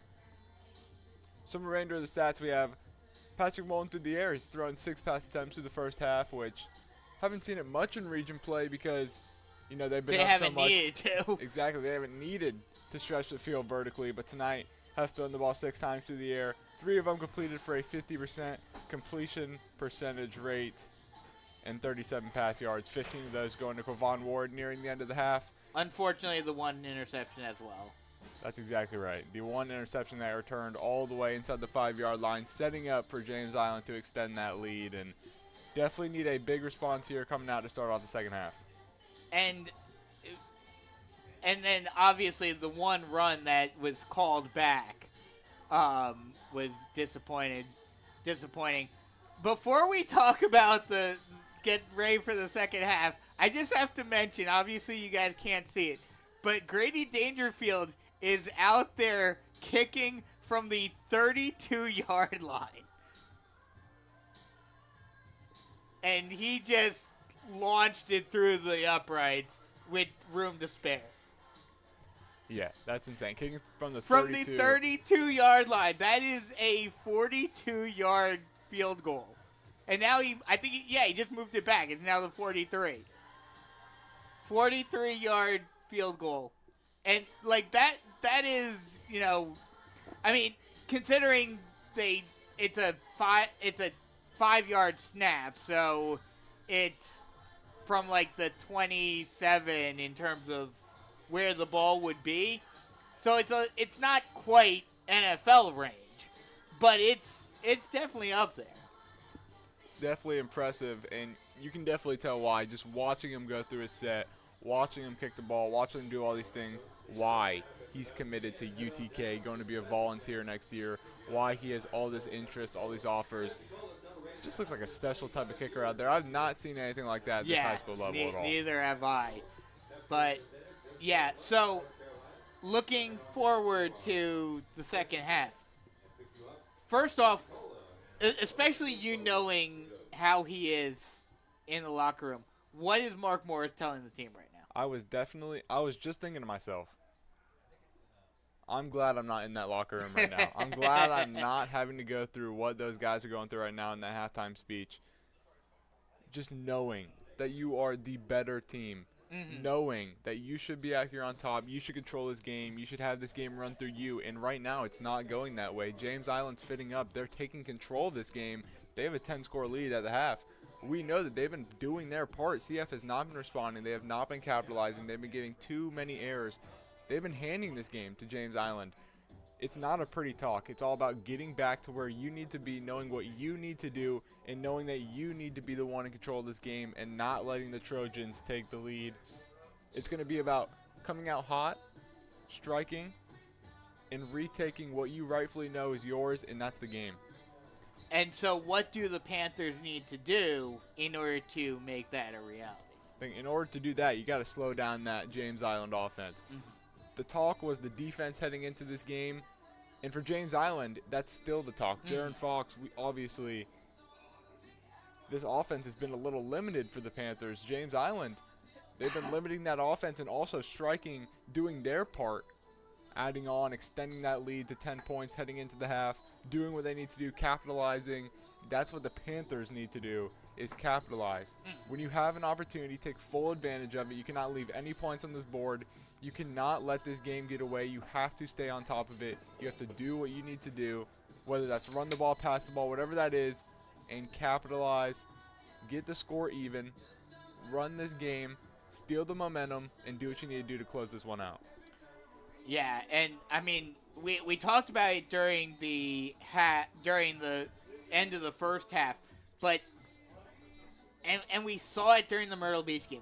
What does Jaron Fox need to do to finally get that second level and finish the job?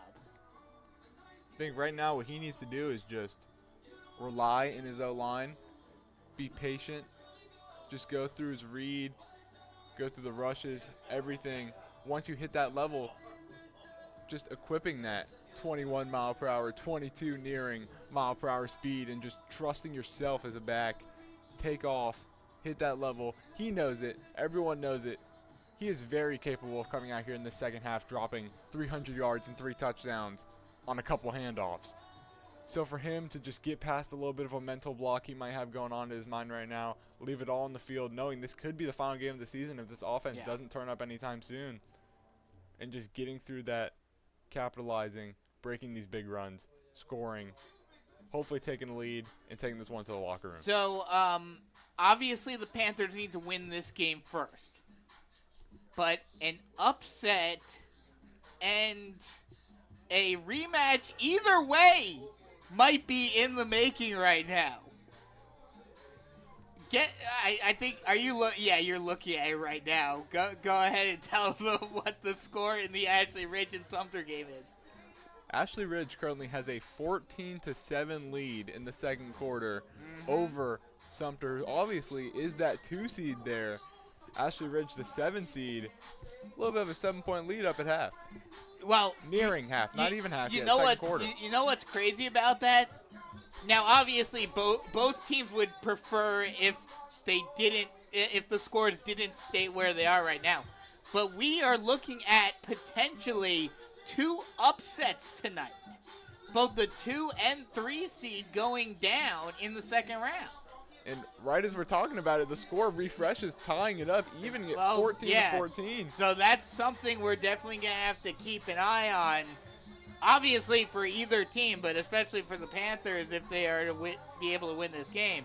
Whoever wins this game here tonight will face the winner of that matchup. So we will be sure to keep an eye on that score throughout the second half. And it is definitely playoff football. You got a lot to track. You got a lot to keep. You got to stay on top of everything. You got to know what's going on. And very chaotic, but very, very fun. I mean, like we talked about, so, Carolina Forest is the 3 seed. Sumter is the 2 seed. Ashley Ridge is the 7 seed, and James Island is the 6 seed. So, this would basically be the equivalent of, Miami and Alabama beating, let's say, I don't know, Ohio State and Texas. Definitely got a lot of names to watch, got a lot of matchups to keep track of, and there could be upsets popping up all across the state here tonight. Yeah, absolutely. And we are just a few minutes away from the second half getting underway. And the Panthers, hey, the good thing, we didn't talk about this earlier, the good thing is the Panthers deferred. So they get the ball to start the second half. So they can cut the deficit down to 3 with a score on their first drive. Their main thing for me right now is just opportunity and capitalizing. And that's exactly what this is going to be. This drive to start off the second half is just a testimony to their perseverance, to just having that, quick mindset, getting rid of what happened in the first half, knowing that the second half is what matters now. This is what's important, is the opportunity in front of you, knowing that this game can be yours. If you come out, you capitalize on this first drive, you get a big takeaway, you get a big stop, something. Just capitalizing, making the most of your opportunity, keeping yourself in this game, and hopefully taking advantage and taking over. First off, let me just mention that, obviously, this being a home game for the Panthers, pretty good crowd on the home side, but Ashley Ridge having to travel 2 hours from Charleston, not too shabby. Like about a third full on the visitor side. Definitely got some for that. Yeah. Little over 2 hour drive. Yeah. And then kind of equivalent to what we talked about during the first half.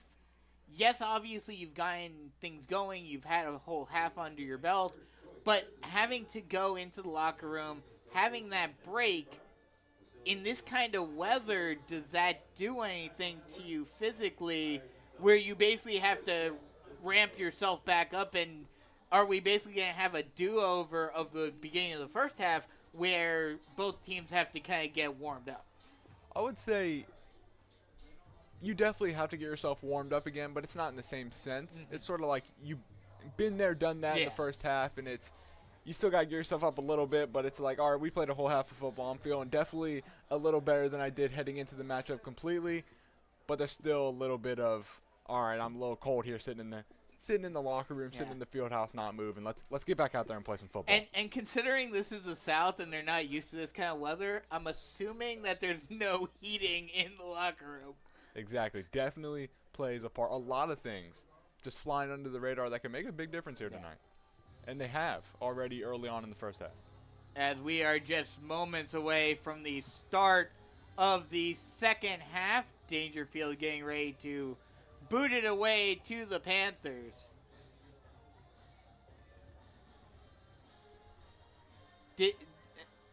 At least this isn't, did you watch the game last night? The Thursday night football game? I believe I did. I don't know why I'm drawing a blank right now as to who. Yes, I did. Pittsburgh and Cleveland. Yes, I did. The blizzard. I don't know how I was able to forget that. Yeah, how do you forget about that? As the kick is booted into the end zone for a touchback, and the Panthers will start on the 20-yard line. But yeah, that was a great, especially in the second half. The snow was coming down like crazy. Definitely not a forgettable game. No. I don't know how that slipped my mind. I'm just gonna say. So Panthers start the second half on offense at the 20-yard line. They'll go 2 running back set, 2 wide on the far side. Mullen looking over to the sideline for a play call. Mullen motions over into the tight end position. Snap, hands it off. Livingston trying to find a lane but gets wrapped up. Actually, that'll be Fox on the handoff this time. And he'll get a gain of 2. And that'll bring up a 2nd and 8. That was the Jennifer Mullen with Realty One Group dockside kickoff. So it's again, no secret as to what the game plan is heading into the second half. It's the same thing it's been all season. It's just the matter of execution and coming out and fitting up, getting this run game going, trusting, running behind this very talented, stout O-line, and just getting it going and getting it going effectively. 2 running backs set again. Moving Thane, low snap, and Mullen has to pick it up, is able to hand it off to Fox, but he has nowhere to go, and that'll be a loss of 4, and that'll bring up a 3rd and 12, and just another situation of some miscommunications or something. Carrasco, a very low snap, and Mullen just basically had to try to make something out of nothing. Shotgun set, 2 wide on either side. Mullen takes the snap. He'll pass it. 5-step drop. Screen pass out to Fox. Fox tries to find a lane, but he is wrapped up from behind. A big tackle, a great tackle by DJ Wright on the end. And he was just able to wrap Fox up from behind by his legs. And that'll bring up a 4th and 2. And now a big call early on in the second half, and the Panthers are going to go for it deep in their own territory.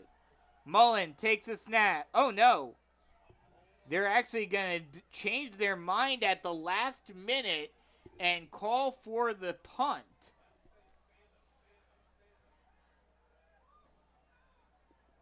Personnel switch definitely threw everyone off here. Not expecting that.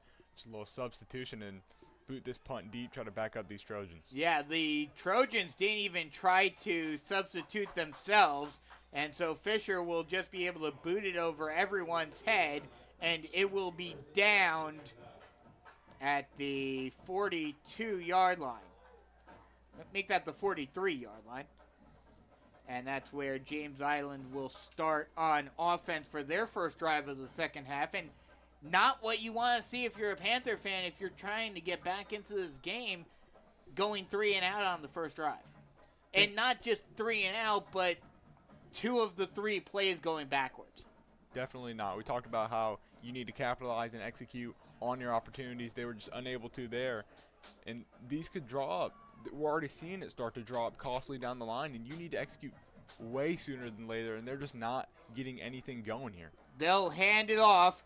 Trying to find a lane is Scott, and he'll get taken down right around the 50-yard line. They'll mark him down right at the 50 for a gain of 8, and that'll bring up a 2nd and 2. And we were mentioning it during the halftime break, the fact that Dangerfield kicks it from the 30, the 35, all you need to really get it to is the 30-yard line, pretty much. It's pretty much like you're in college or the NFL, where you can get up to the 30-yard line and you're in field goal range already. It definitely makes a big difference on your play calling, your offense, and, again, just easing those stress levels when you get near those types of situations. Play action pass, pressure coming, lofting it up into the air, and almost intercepted. Good pressure by the Panther defensive front, and Dantzler just had to loft it up, and that was a dangerous throw. Tried to get it to Washington, but just out of his reach. And that'll bring up a 3rd and 5. Or 3rd and 3, excuse me. Right at midfield, too, this is a big opportunity for this Panthers defense to make a stop, try to get these Trojans off the field. Shotgun set, 2 wide on the near side. Dantzler takes a snap, hands it off to Scott. Scott gets pulled down right at the line to gain. Depending upon the marker, will determine if they give him the first down. It looks like they will, and it will be a first down. Charles McCray coming from the secondary to make that tackle, but just barely gets enough for the first down. Just able to stretch across that pylon. Again, like you just mentioned it, barely moving these chains. First down into Panthers territory, and James Island once again is just moving this football, and they're moving it effectively. They've been doing it all night, and it's not what you want to see for a Panther fan. So it'll be a 1st and 10 from the 47-yard line of Carolina Forest. Shotgun set, 2 wide on the near side. Dantzler, low snap, play action pass, pressure coming, dumps it off on the flat route, and it is caught. That is Sam Crumpton on the reception, and he'll get a gain of 2, make that 3. It'll be marked down at the 44-yard line, and that'll bring up a 2nd and 7. And not only are these Trojans moving the ball effectively, they're also taking their time moving the ball. They've had these chunk offensive drives where you don't really notice until you get the ball back. They're just ticking this clock and slowly just draining it without even anyone really realizing it. Shotgun set, 2 wide on the far side. Low snap, lofting it up into the air, and it's almost intercepted. Great attempt by Ethan Gardner, and he was this close to taking that back for the Panthers. But it will be a third and 7.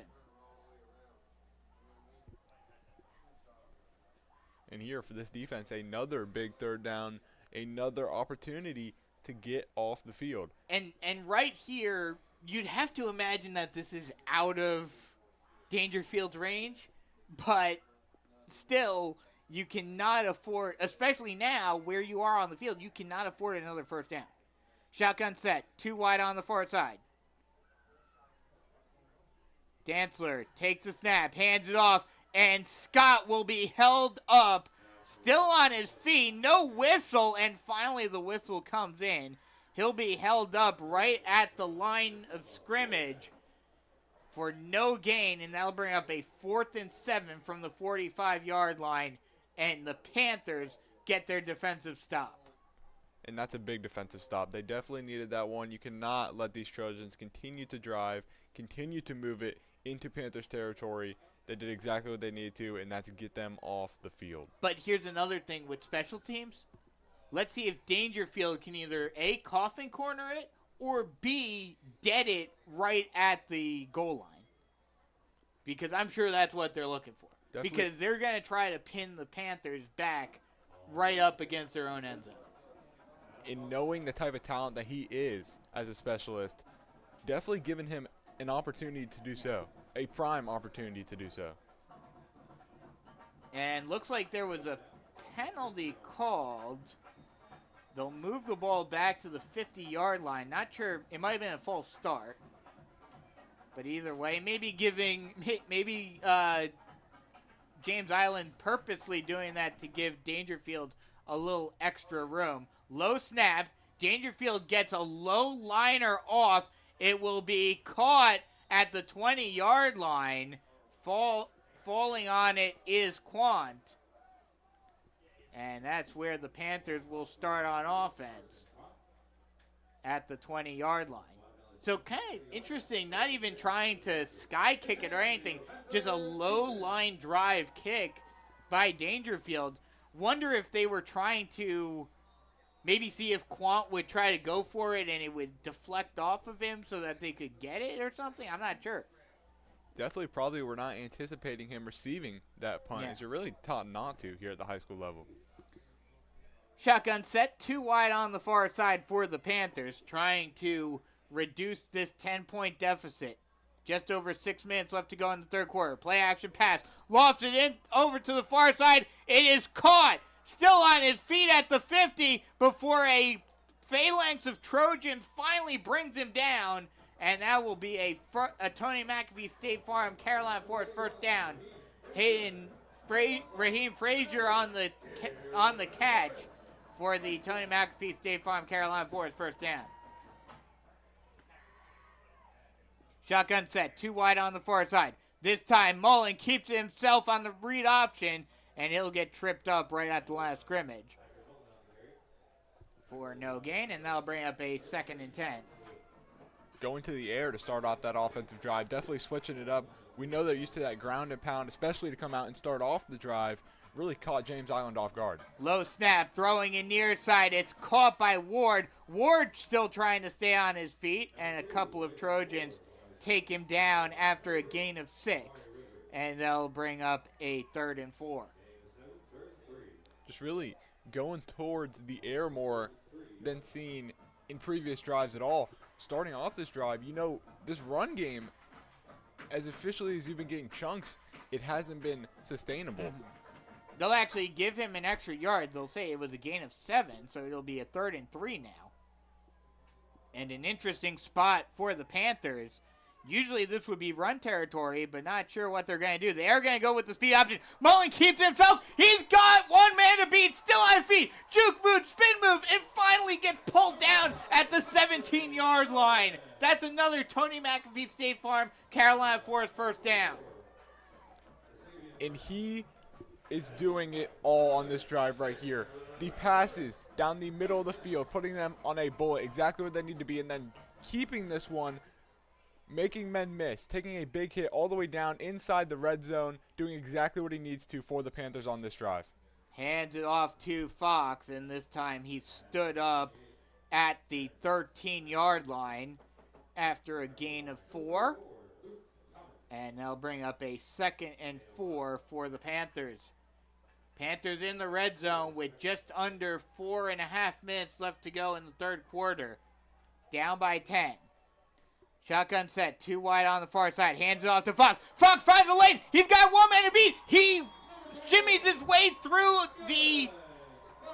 2 defenders. The pincer movement for James Island does not work as he's able to get through the gap and into the end zone for the touchdown. And that is the type of drive you anticipated to come out and start the half. You didn't get it immediately, but you get the ball right back, and you make up for lost ground. You do what you need to do, and this game is now within 3 points, barring the extra point. Extra point is up and good. And with 4:07 left to go in the third quarter, Panthers are now down by a field goal. We'll take a quick break, come right back with more Carolina Forest Panther football action. Switching is easy. We do it all the time. We switch on the lights. We switch TV channels. Some of us switch partners while square dancing. Well, that's a stretch. But what's not a stretch is how you can switch and save with State Farm. In fact, State Farm agent Tony McAfee, right here in Carolina Forest, can switch you over so you can start saving today. Tony and his team are ready to welcome you to the State Farm neighborhood. With Tony McAfee, it's easy to switch and save. Just give him a call. When you want the real deal, like a good neighbor, State Farm is there. Panthers cut the deficit, now only down by 3, 17-14 with 4:07 left to go in the third quarter after a beautiful Jaron Fox run to cap off the 80-yard drive for the Panthers. And on that drive right there, Patrick Mullen just did exactly what he needed to. And he's a leader of this offense. He huddles his guys around. He says, look, we're down 10 points. Getting this ball back, we have to make something happen. And he does just that. Delivers on 2 big passes, then pulls it, keeps it himself for 26 yards to set up the 13-yard Jaron Fox rushing touchdown. A beautiful drive orchestrated by their leader at quarterback. And they did exactly what they needed to get right back into this game. Panthers will kick it off, and it will go out of bounds. Goes out of the end zone for the Panthers, and the Trojans will take over at their own 20.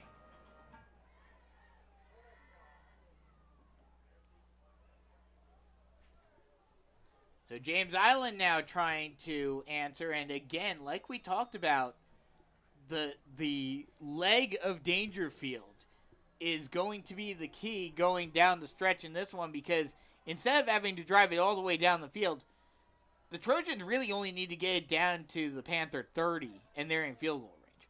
Shotgun set, 2 wide on the far side. They'll hand it off, trying to find a hold, bouncing it out to the outside is Scott, and he'll get taken down after a gain of 5 make it 6, and it'll be a 2nd and 4. And, I mean, you're exactly right. You look at the scoreboard. It's 17-14 due to that Dangerfield field goal earlier in the game. So he has definitely left his impact on this game. It's very visible for everyone to see. And coming down the stretch, might even have some more opportunity, some more reason, some more spots to make his opportunity, make his mark on this game. Shotgun set, 2 wide on the far side.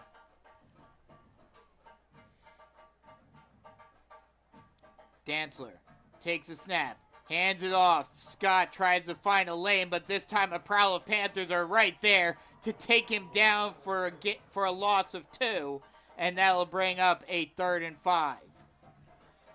But like you mentioned, this could come down to, an Adam Vinatieri type situation where the Trojans are just driving down to kick a game-winning field goal instead of having to get a touchdown. It definitely, again, just alleviates a bunch of stress coming down the line. You get into range, that 20-yard line. You're nearing the red zone. You know that you have points on the board already. It sort of just allows you to take a back seat and do what you need to do and not stress too much about the next upcoming play call. Motion on the line before the snap, and they're going to say it's an offsides on the Panthers, so they'll give James Island a free, not quite a first down. Actually, no, they will say it will give them enough for the first down. So it will be a free first down for the Trojans. 1st and 10, ball on the 30-yard line. And that's a big blow. A big blow. Self-inflicted wound, 3rd and 6. You draw up an offsides, and all of a sudden it's an automatic first down. Not even giving yourselves a chance. Shotgun set, 2 wide on the near side. Play action pass, lofts it up into the air, and it is incomplete. So the Panthers, last drive, they did what they needed to do on the offensive side of the ball, putting a touchdown on the board, drawing this one within 3 points. Now for their defense to be able to get this James Island team off the field, who has produced points so far leading up to this point. Just get them off the field. Do what you need to do, match up, fit up, get a big takeaway, get a big stop, whatever it has to be. Give this ball back to the hands of your offense and make it more simple and clear up that path to victory. Shotgun set, 2 wide on the far side. Snap. Trying to run the speed option, pitches it out, and trying to bounce it to the outside is Scott. He'll get pushed out of bounds. We'll have to wait to see where they're going to mark him out. They're going to mark him out at the 36-yard line, so it'll be 2nd and 4. 3rd and 4, excuse me. And we talk about opportunity. Here it is. 3rd down, 3rd and 4, back around their own 36-yard line. You have the chance to take over. If you force a punt, force anything in that vicinity, take over in decent field position, and go down and set up another offensive drive just like the last. Shotgun set, 2 wide on the near side. Dantzler takes a snap, hands it off to Scott, and he gets walloped in the backfield. A huge tackle for loss there, and it's going to do just that. Going to bring out this punt unit. You're going to force the Trojans to give you the ball back. And with this specialist, no matter how good he is, he's going to be punting from his own 25, 20-yard line. You got to imagine the Panthers are going to get the ball here, their own 30, 35-yard line, setting themselves up for another nice-looking offensive drive and hopefully going down, capitalize off the takeaway, and maybe take the lead here. Give yourself a good look. Gary Tomlin coming off of the edge for that tackle for a loss. And now with it being 4th and 7, Dangerfield will be forced to punt it away. It's a high one, backing all the way up to his own 20-yard line is Quant, and he'll try to get around the corner. Will get forced out of bounds at the 33-yard line, so that's where the Panthers will start on offense, trying to take their first lead of the evening with 1:08 left to go in the 3rd quarter.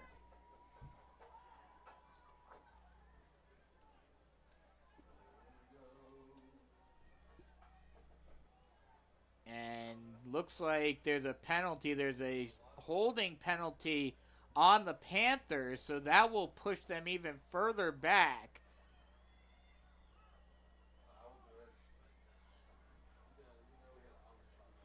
They're going to say the penalty occurred on the 25-yard line, so that'll push them back 10 yards from there. So in spite of the good return, and it looked like they were going to get some at least decent field position, the Panthers are put back into their own red zone.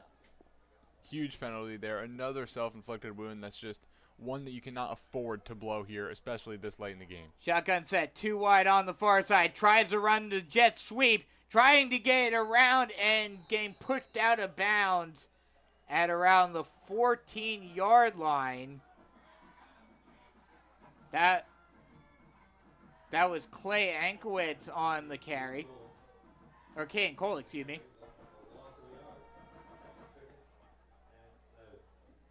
So it'll be a 2nd and 12 now for the Panthers.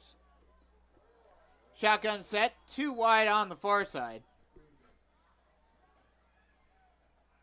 Mullen takes a snap, 5-step drop, looking far side. It is incomplete. Frazier not able to hang on to it. And that'll bring up a 3rd and 12.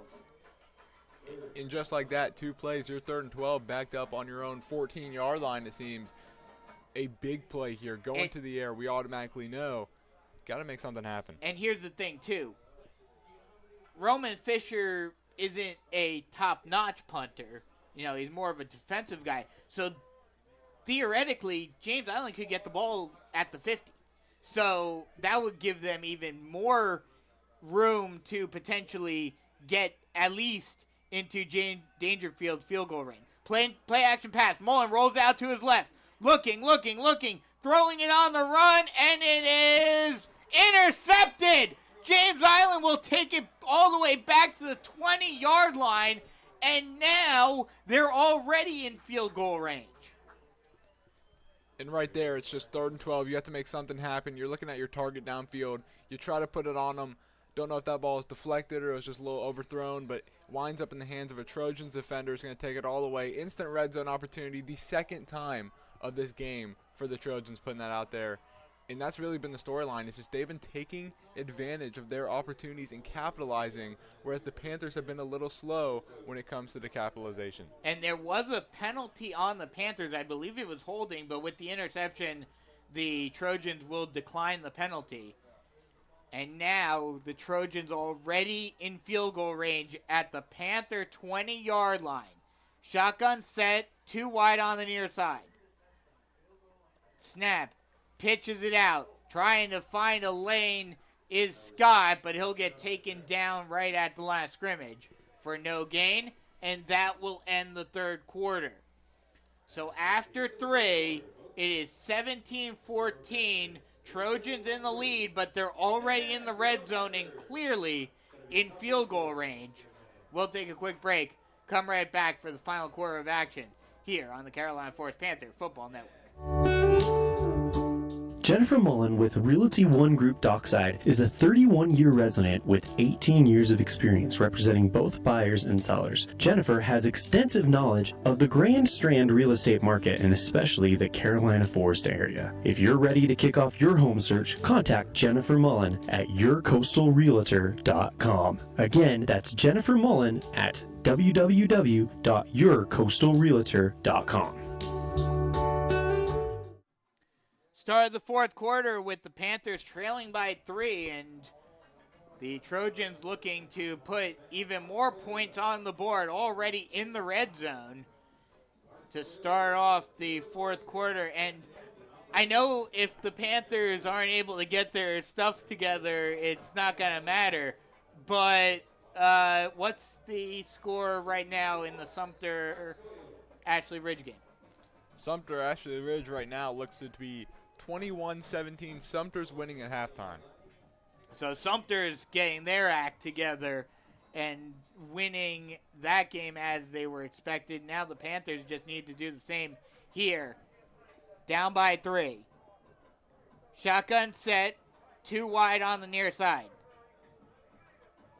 Dantzler takes the snap and whistles are blown. Looks like this may be a false start on the Trojans, and it is. So that'll help the Panthers a little bit, but still in field goal range, as that will march it back to the 25-yard line. So it'll be 2nd and 15. And right now, for the Panthers, you're staring the final 12 minutes of your season down the barrel. You have to make something happen. You have to get a stop. You have to capitalize. You have to do something. Now, the good thing, though, is if the Panthers do hold the Trojans to a field goal, it's still a one-possession game. Snap, 3-step drop, stepping up into the pocket, lofting it up into the air, and it is caught in the end zone for a touchdown. And that is a huge catch. Getting collisioned at the goal line as he's going to the ground to be able to hold on to that ball and extend their lead to 2 scores once again. A great play by both quarterback and receiver right there. Trojans just extend their lead in the instant red zone. James Hurto with the catch, sliding down right at the goal line, just maybe a yard past the goal line, making the catch for the touchdown. And just like that now, with the extra point by Dangerfield, it'll be a 10-point game. And waiting on the extra point, the kick is up and good. Surprise, surprise. But what was that you just said a few moments ago about what the position the Panthers were in? Looking down the barrel of their season being over, I think it's gotten a little longer now. The barrel has extended. Yes, that's absolutely. For sure. And that just means the anticipation, the intensity, everything also has to increase here for the Panthers. You have 11 minutes and 48 seconds remaining, and that's it. Yep. If you're not able to get anything going, you're not able to come back, you're not able to just settle down and do what you need to do. Take advantage. That's been the whole storyline, is capitalize, take advantage, do what you need to do. Put yourself in a prime spot to just take over. They've not been able to do that tonight. And now, 11:48 remaining, you got to do it. You got to do it now. Yep, absolutely.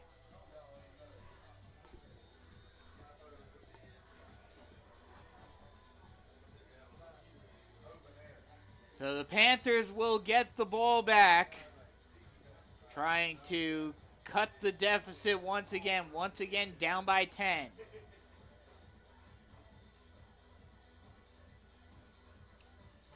The kick is up and out of the end zone for a touchback, and the Panthers will start at the 20.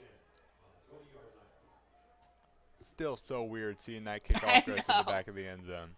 I mean, I remember, like, not last year, but 2 years ago, you did have Zane Smith over at North Myrtle Beach, who was getting, FCS offers and would kick it out of the end zone. But we have never seen an FBS level kicker in high school around here. Shotgun set, 2 wide on the near side. Hands it off to Fox. Fox finds the lane, has one man to beat, but again he gets tripped up. What a tackle by Jamari Rivers, coming down and just getting a hand on Fox to trip him up and avoid the potential touchdown. It will be enough for another Tony McAfee State Farm Carolina Forest first down. But again, this close. In this defense, we've been seeing it averaging 8.4 points allowed, just doing a great job at containment. Snap, a designed run by Mullen, and he'll bring it all the way down to the 32-yard line.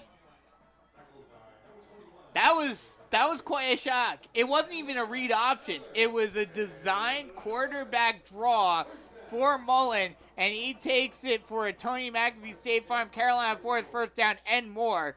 Gets taken down at the 34-yard line. Shotgun set, 2 wide on the far side. Hands it off to Fox. Fox has a lane. He's got one man to beat. He does get him. It gets the juke move and into the end zone for the touchdown. What a drive. What a response. You know you're running out of time. That is the response that the Panthers needed. That's what you need to put on display with 11 minutes, 48 seconds to start off the drive. You let 46 seconds come off the clock. You put together an 80-yard touchdown drive, knowing your season's on the line. You hand it off to your playmakers. You let them make a play, and they do exactly what they need to do to get you back in this ball game. And these Panthers are showing they still have that intensity. Extra point by Jan is up and good. And with 11:02 remaining in the game, again, the Panthers down by a field goal. We'll take a quick break, come right back with more Carolina Forest Panther football action. Switching is easy. We do it all the time. We switch on the lights. We switch TV channels. Some of us switch partners while square dancing. Well, that's a stretch. But what's not a stretch is how you can switch and save with State Farm. In fact, State Farm agent Tony McAfee, right here in Carolina Forest, can switch you over so you can start saving today. Tony and his team are ready to welcome you to the State Farm neighborhood. With Tony McAfee, it's easy to switch and save. Just give him a call. When you want the real deal, like a good neighbor, State Farm is there. Panther defense now has to come up big after the offense put on a showing on that last drive. 3 plays, 80 yards, and less than a minute coming off the clock. Just an absolute amazing offensive effort right there. To go down, you know that your season is on a very limited time crunch. You know that if you don't come out here and do something, that's it. And they do exactly what they need to, and that's a quick, fast response on offense. The Jennifer Mullen Realty One Group dockside kickoff is fielded at the 5-yard line, taken down at the 23-yard line, and that's where the Trojans will start on offense. And I would just like to throw that out there. Right now, I'm feeling a sense of energy in this stadium from this team, from these fans. I have not seen all contests.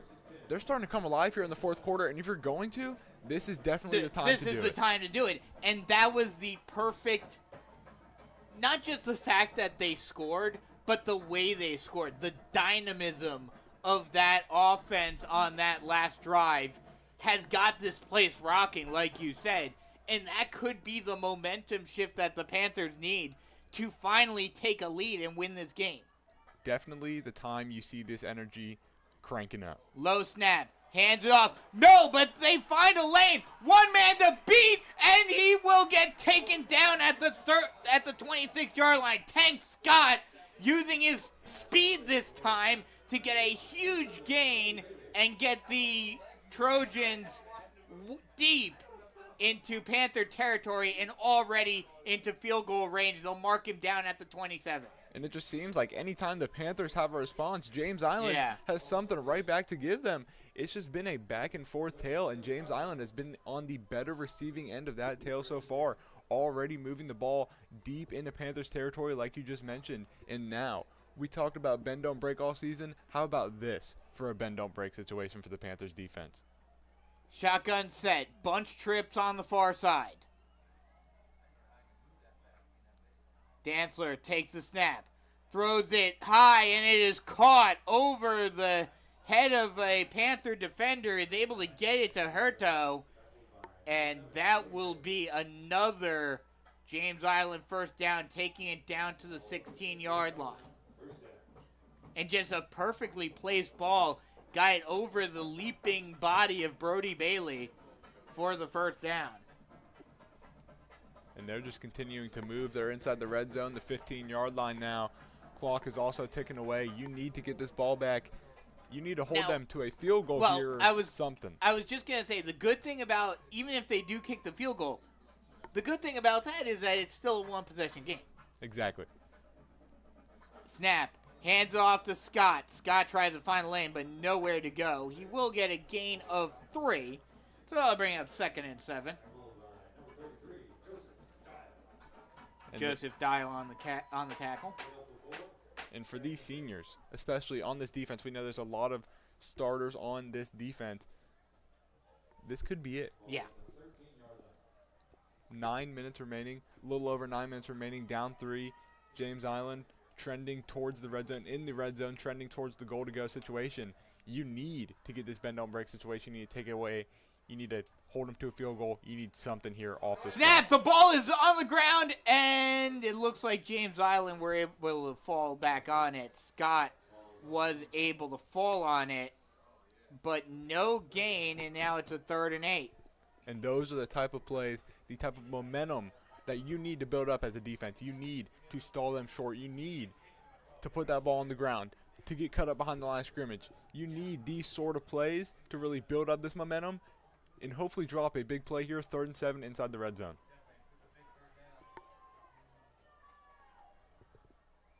Shotgun set, 2 wide on the near side. Dantzler takes the snap, rolls out to his right, looking to the near side, still on the move, throws it into the end zone to a wide open receiver. Hurto in the back of the end zone, wide open. And now another touchdown, and it is now 30-21. The extra point will presumably make it 31-21. 8:04 remaining in this one.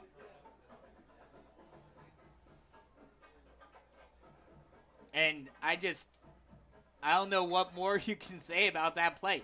The Panthers, it looked like they had Dantzler contained. And he just lofted up. Someone missed their assignment, and Hurto was left wide open in the back of the end zone. That's right. Looks like he just made a great play in the pocket. Very aware, elusive, getting away from rushers and staying alive, extending the play, and ultimately making one in the end zone for a touchdown there for the Trojans and just extending it back to 10 points. It seems like every time the Panthers have something to say, the Trojans have a response. They've just been on top of it all night. And once again, extending that lead to 10 points. The extra point by Dangerfield is up and good. And with 8:04 remaining in this one, once again, James Island up by 10, 31-21. And the Panthers will try to answer once again when we return here at Panther Stadium.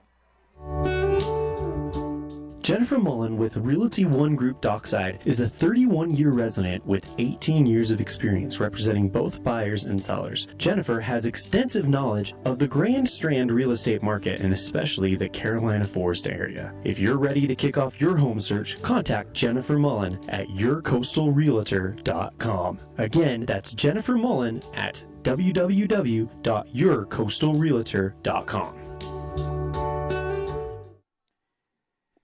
Panther offense looking to answer back yet again. Down by 10 again. And time is very quickly starting to run out on the Panthers, on a Panther comeback. 8:04 remaining in this one. And that's got to start here. We got to see a drive like we just saw out of the Panthers on that last time out. Quick, down the field, 46 seconds, drawing up 3 plays and a touchdown.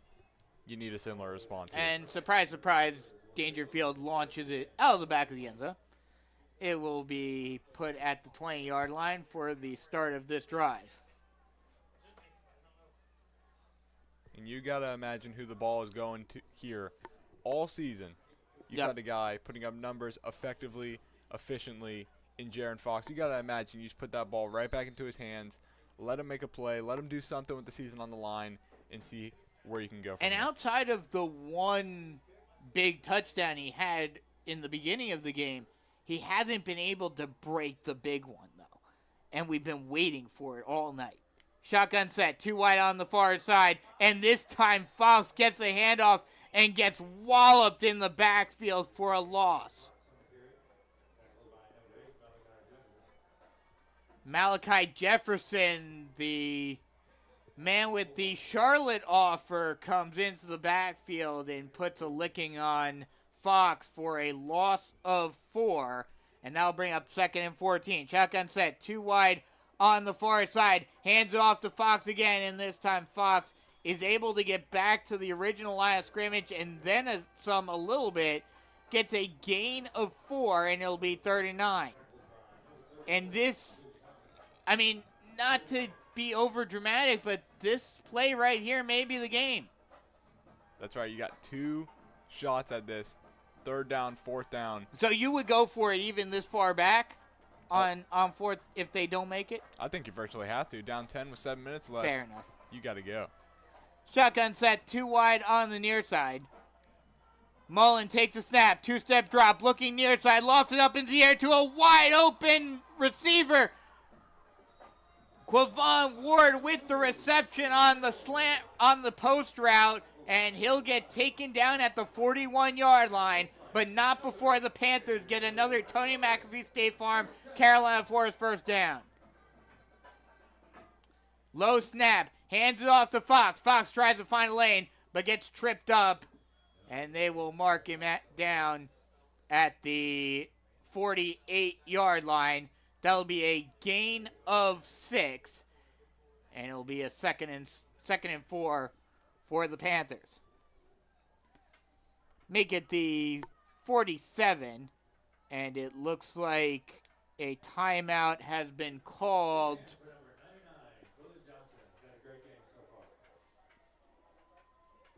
Timeout was called, not sure who by, but 6:37 left to go in the game.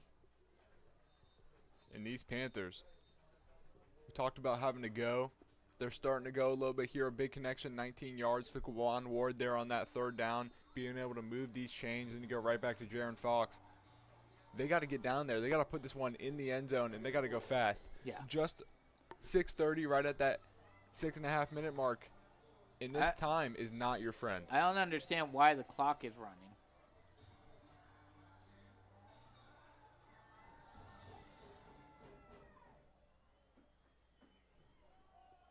Snap. Hands it off to Fox, and Fox finds a little bit of room. And that will be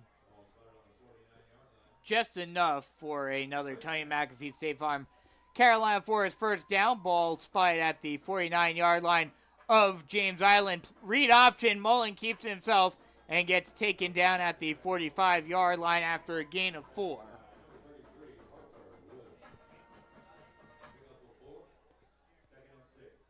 Now all of a sudden they're across midfield at the plus 45-yard line. Continue to keep this drive rolling, and you got to go, got to keep going. This clock is still rolling. Panthers got to push it. Snap.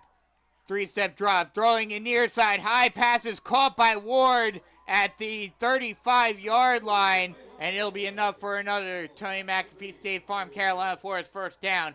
But like you mentioned, Panthers need to start moving. 5.5 minutes left to go in this one. And you'd have to imagine they're going to have to onside kick it at the beginning of this drive. Fox almost loses it, gets tripped up, and falls forward to the 30-yard line for a gain of 5. And right there, doesn't lose his footing, has a little bit of a lane, maybe could have hit that top speed we were talking about, and we could have been talking about a whole different type of run right there, but he's just unable to keep that footing. Shotgun set, play action pass. Mullen gains some pressure, has to roll out to his right, throws it on the run, and it is incomplete, trying to get it to Ward again, and they're thought there might have been a flag, but no flag. These Ward. fans definitely calling for one. Yeah. All wanted places going ballistic, but there's not going to throw that one out there. So that'll bring up a 3rd and 5. Again, this may be the game. At this point in this part of the field, they're in 4-down territory. Fox, it won't matter anyway. He'll get a gain of 10 down to the 25-yard line, and that'll be another Tony McAfee State Farm Carolina Forest first down. And that right there is a flag, however, and this one may be coming back.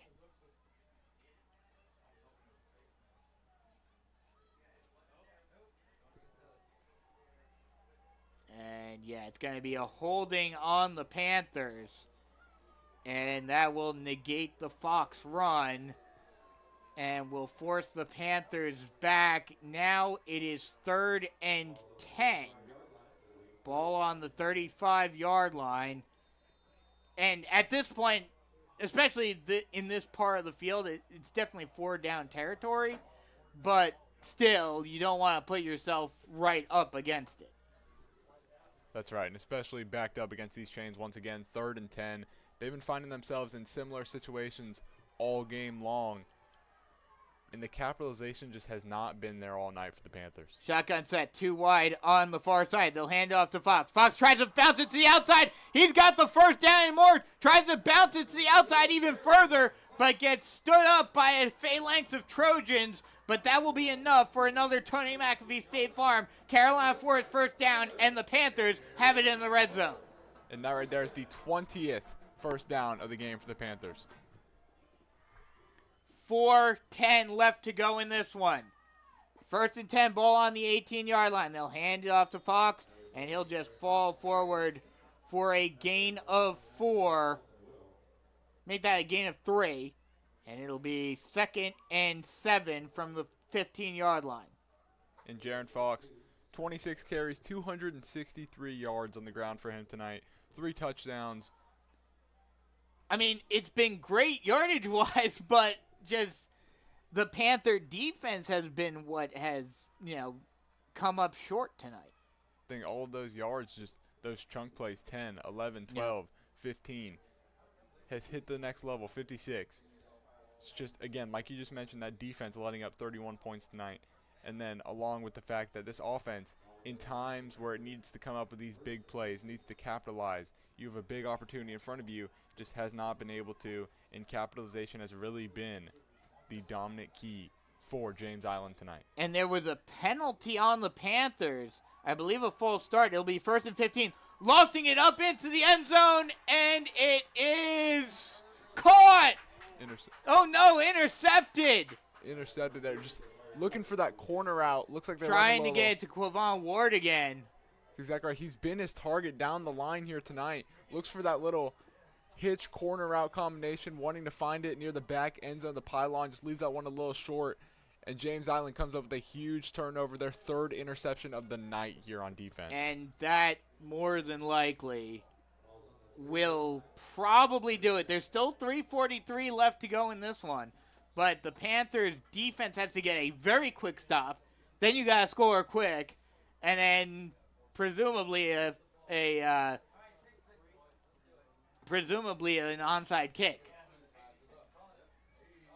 Now, here's an interesting thing, though. They are backed up on their own goal line. So if you got a safety right here, as they'll hand it off, trying to find a lane and getting a gain of about 8, bringing it out to the 12-yard line. So negate what I was about to say. They'll bring up a 2nd and 1. They'll actually say he got 9. And here, what we've been seeing all game is James Island, like you mentioned at the huddle, they like to take their time on these drives. They like to let some clock come out. They've been dominating the time of possession, and that's going to be nonetheless down the stretch, really just killing this clock and bringing this one ultimately to a close here. Yeah, at this point, with 3 minutes left to go in this one, they're just basically running out the clock. They've been very effective at doing so all night. Shotgun set, 1 wide on either side. They'll hand it off. Trying to find a lane is Scott, and he'll get the first down.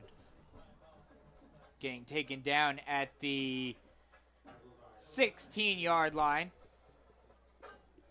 And yeah, barring something crazy happening, more than likely, this one will end the Panthers season.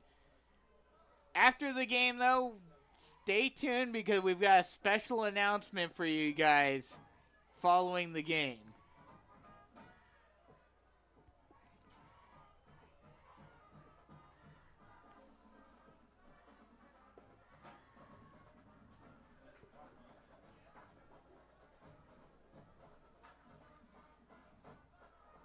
And you want to talk about draining clock here. Yeah, they're running it all the way down. Taking 6, 5, 4, and finally snapping it with 3 seconds left to go on the play clock.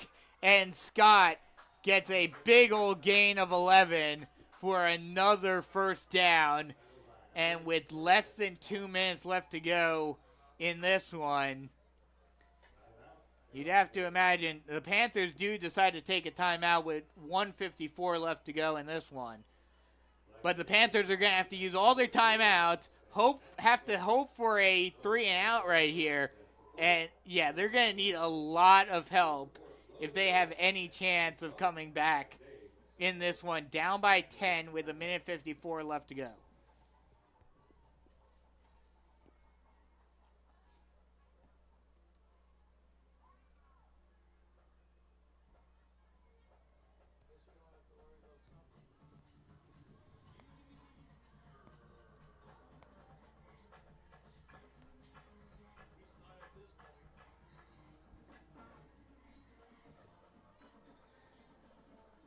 And I don't know what more you can really say about this one. This has just been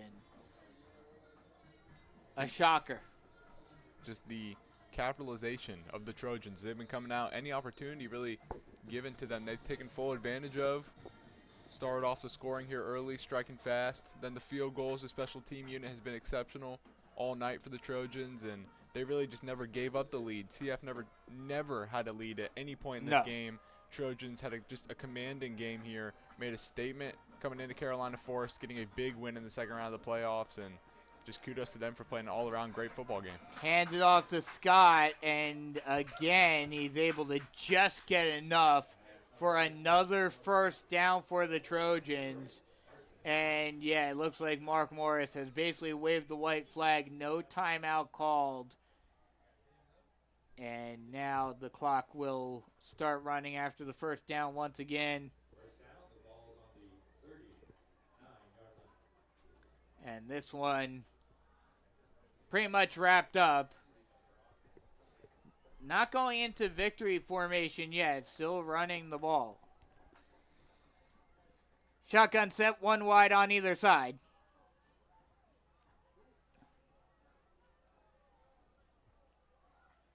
Dantzler takes the snap, hands it off to Scott. Scott finds a lane. He's got the first down and more, and he may be gone. He's got a couple men to beat. He does get tripped up at the 16-yard line, but again, Tank Scott showing off that tank speed of his, and they're going to mark him down at the 17-yard line, but either way, that's another first down for James Island. They're in the red zone. Doesn't matter anyway with a minute left to go in the game.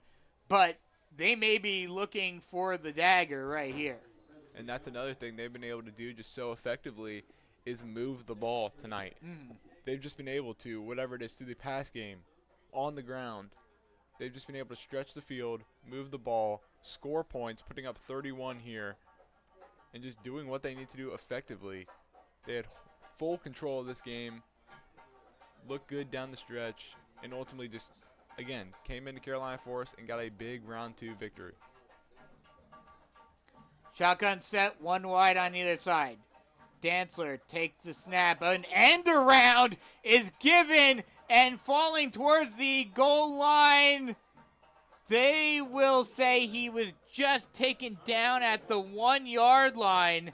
That was number 27, Malachi Washington, the tight end, on the end around. And yeah, that they're going for the gusto, and that will do it. 10, 9, 8, 7, 6, both teams leaving the field. And that will do it for the Panthers season. Final score 31-21. James Island comes to Carolina Forest and beats the Panthers in the second round of the SCHSL playoffs. The Panthers will finish their season 6-4-1. The Trojans advance to 10-2 and will move on to face the winner of the Sumter-Ashley Ridge game. Before we sign off, you have a special announcement for everyone. You're not done. I'm not sure what I'm doing yet, but you're not done. You're moving on to a new sport in, 2 weeks? 2-ish weeks coming around. I believe the first game is December 3rd. December 3rd. Carolina Forest basketball coming up. Season's hot. And these Panthers weren't able to get it done football. Coming up, you got a new sport, new opportunity. Talk about capitalization. Brand new season. Tip-off December 3rd. Anyone that wants to track it at Brogan Hillman on YouTube should have all those live broadcasts there, and head over if you want to see some Panthers basketball. Yep, Brogan will have all the action for basketball. I might stop by and do a few games with you, depending upon what I'm up to and everything. But definitely the North Myrtle Beach game, since that's close to me. Absolutely, We'll definitely do the North Myrtle Beach game at North Myrtle Beach together. But yeah, disappointing finish for the season. It's been a pleasure having you with me this season. It's been a great season. Now your mission is to find your successor, because you're obviously graduating at the end of this season. You have to do for you what Preston found you. Now you have to find your successor. Absolutely. Barring some craziness, barring a bigger opportunity, obviously, I will be back next season. But yeah, disappointing finish for the Panthers season. Final score 31-21. Panthers lose it. They finish their season 6-4-1, losing in the second round of the SCHSL playoff. For the final time this season, for Brogan Hillman, I'm Brandon Biskobing saying so long. But Brogan will have basketball for you guys, so be sure to tune in to that in a couple of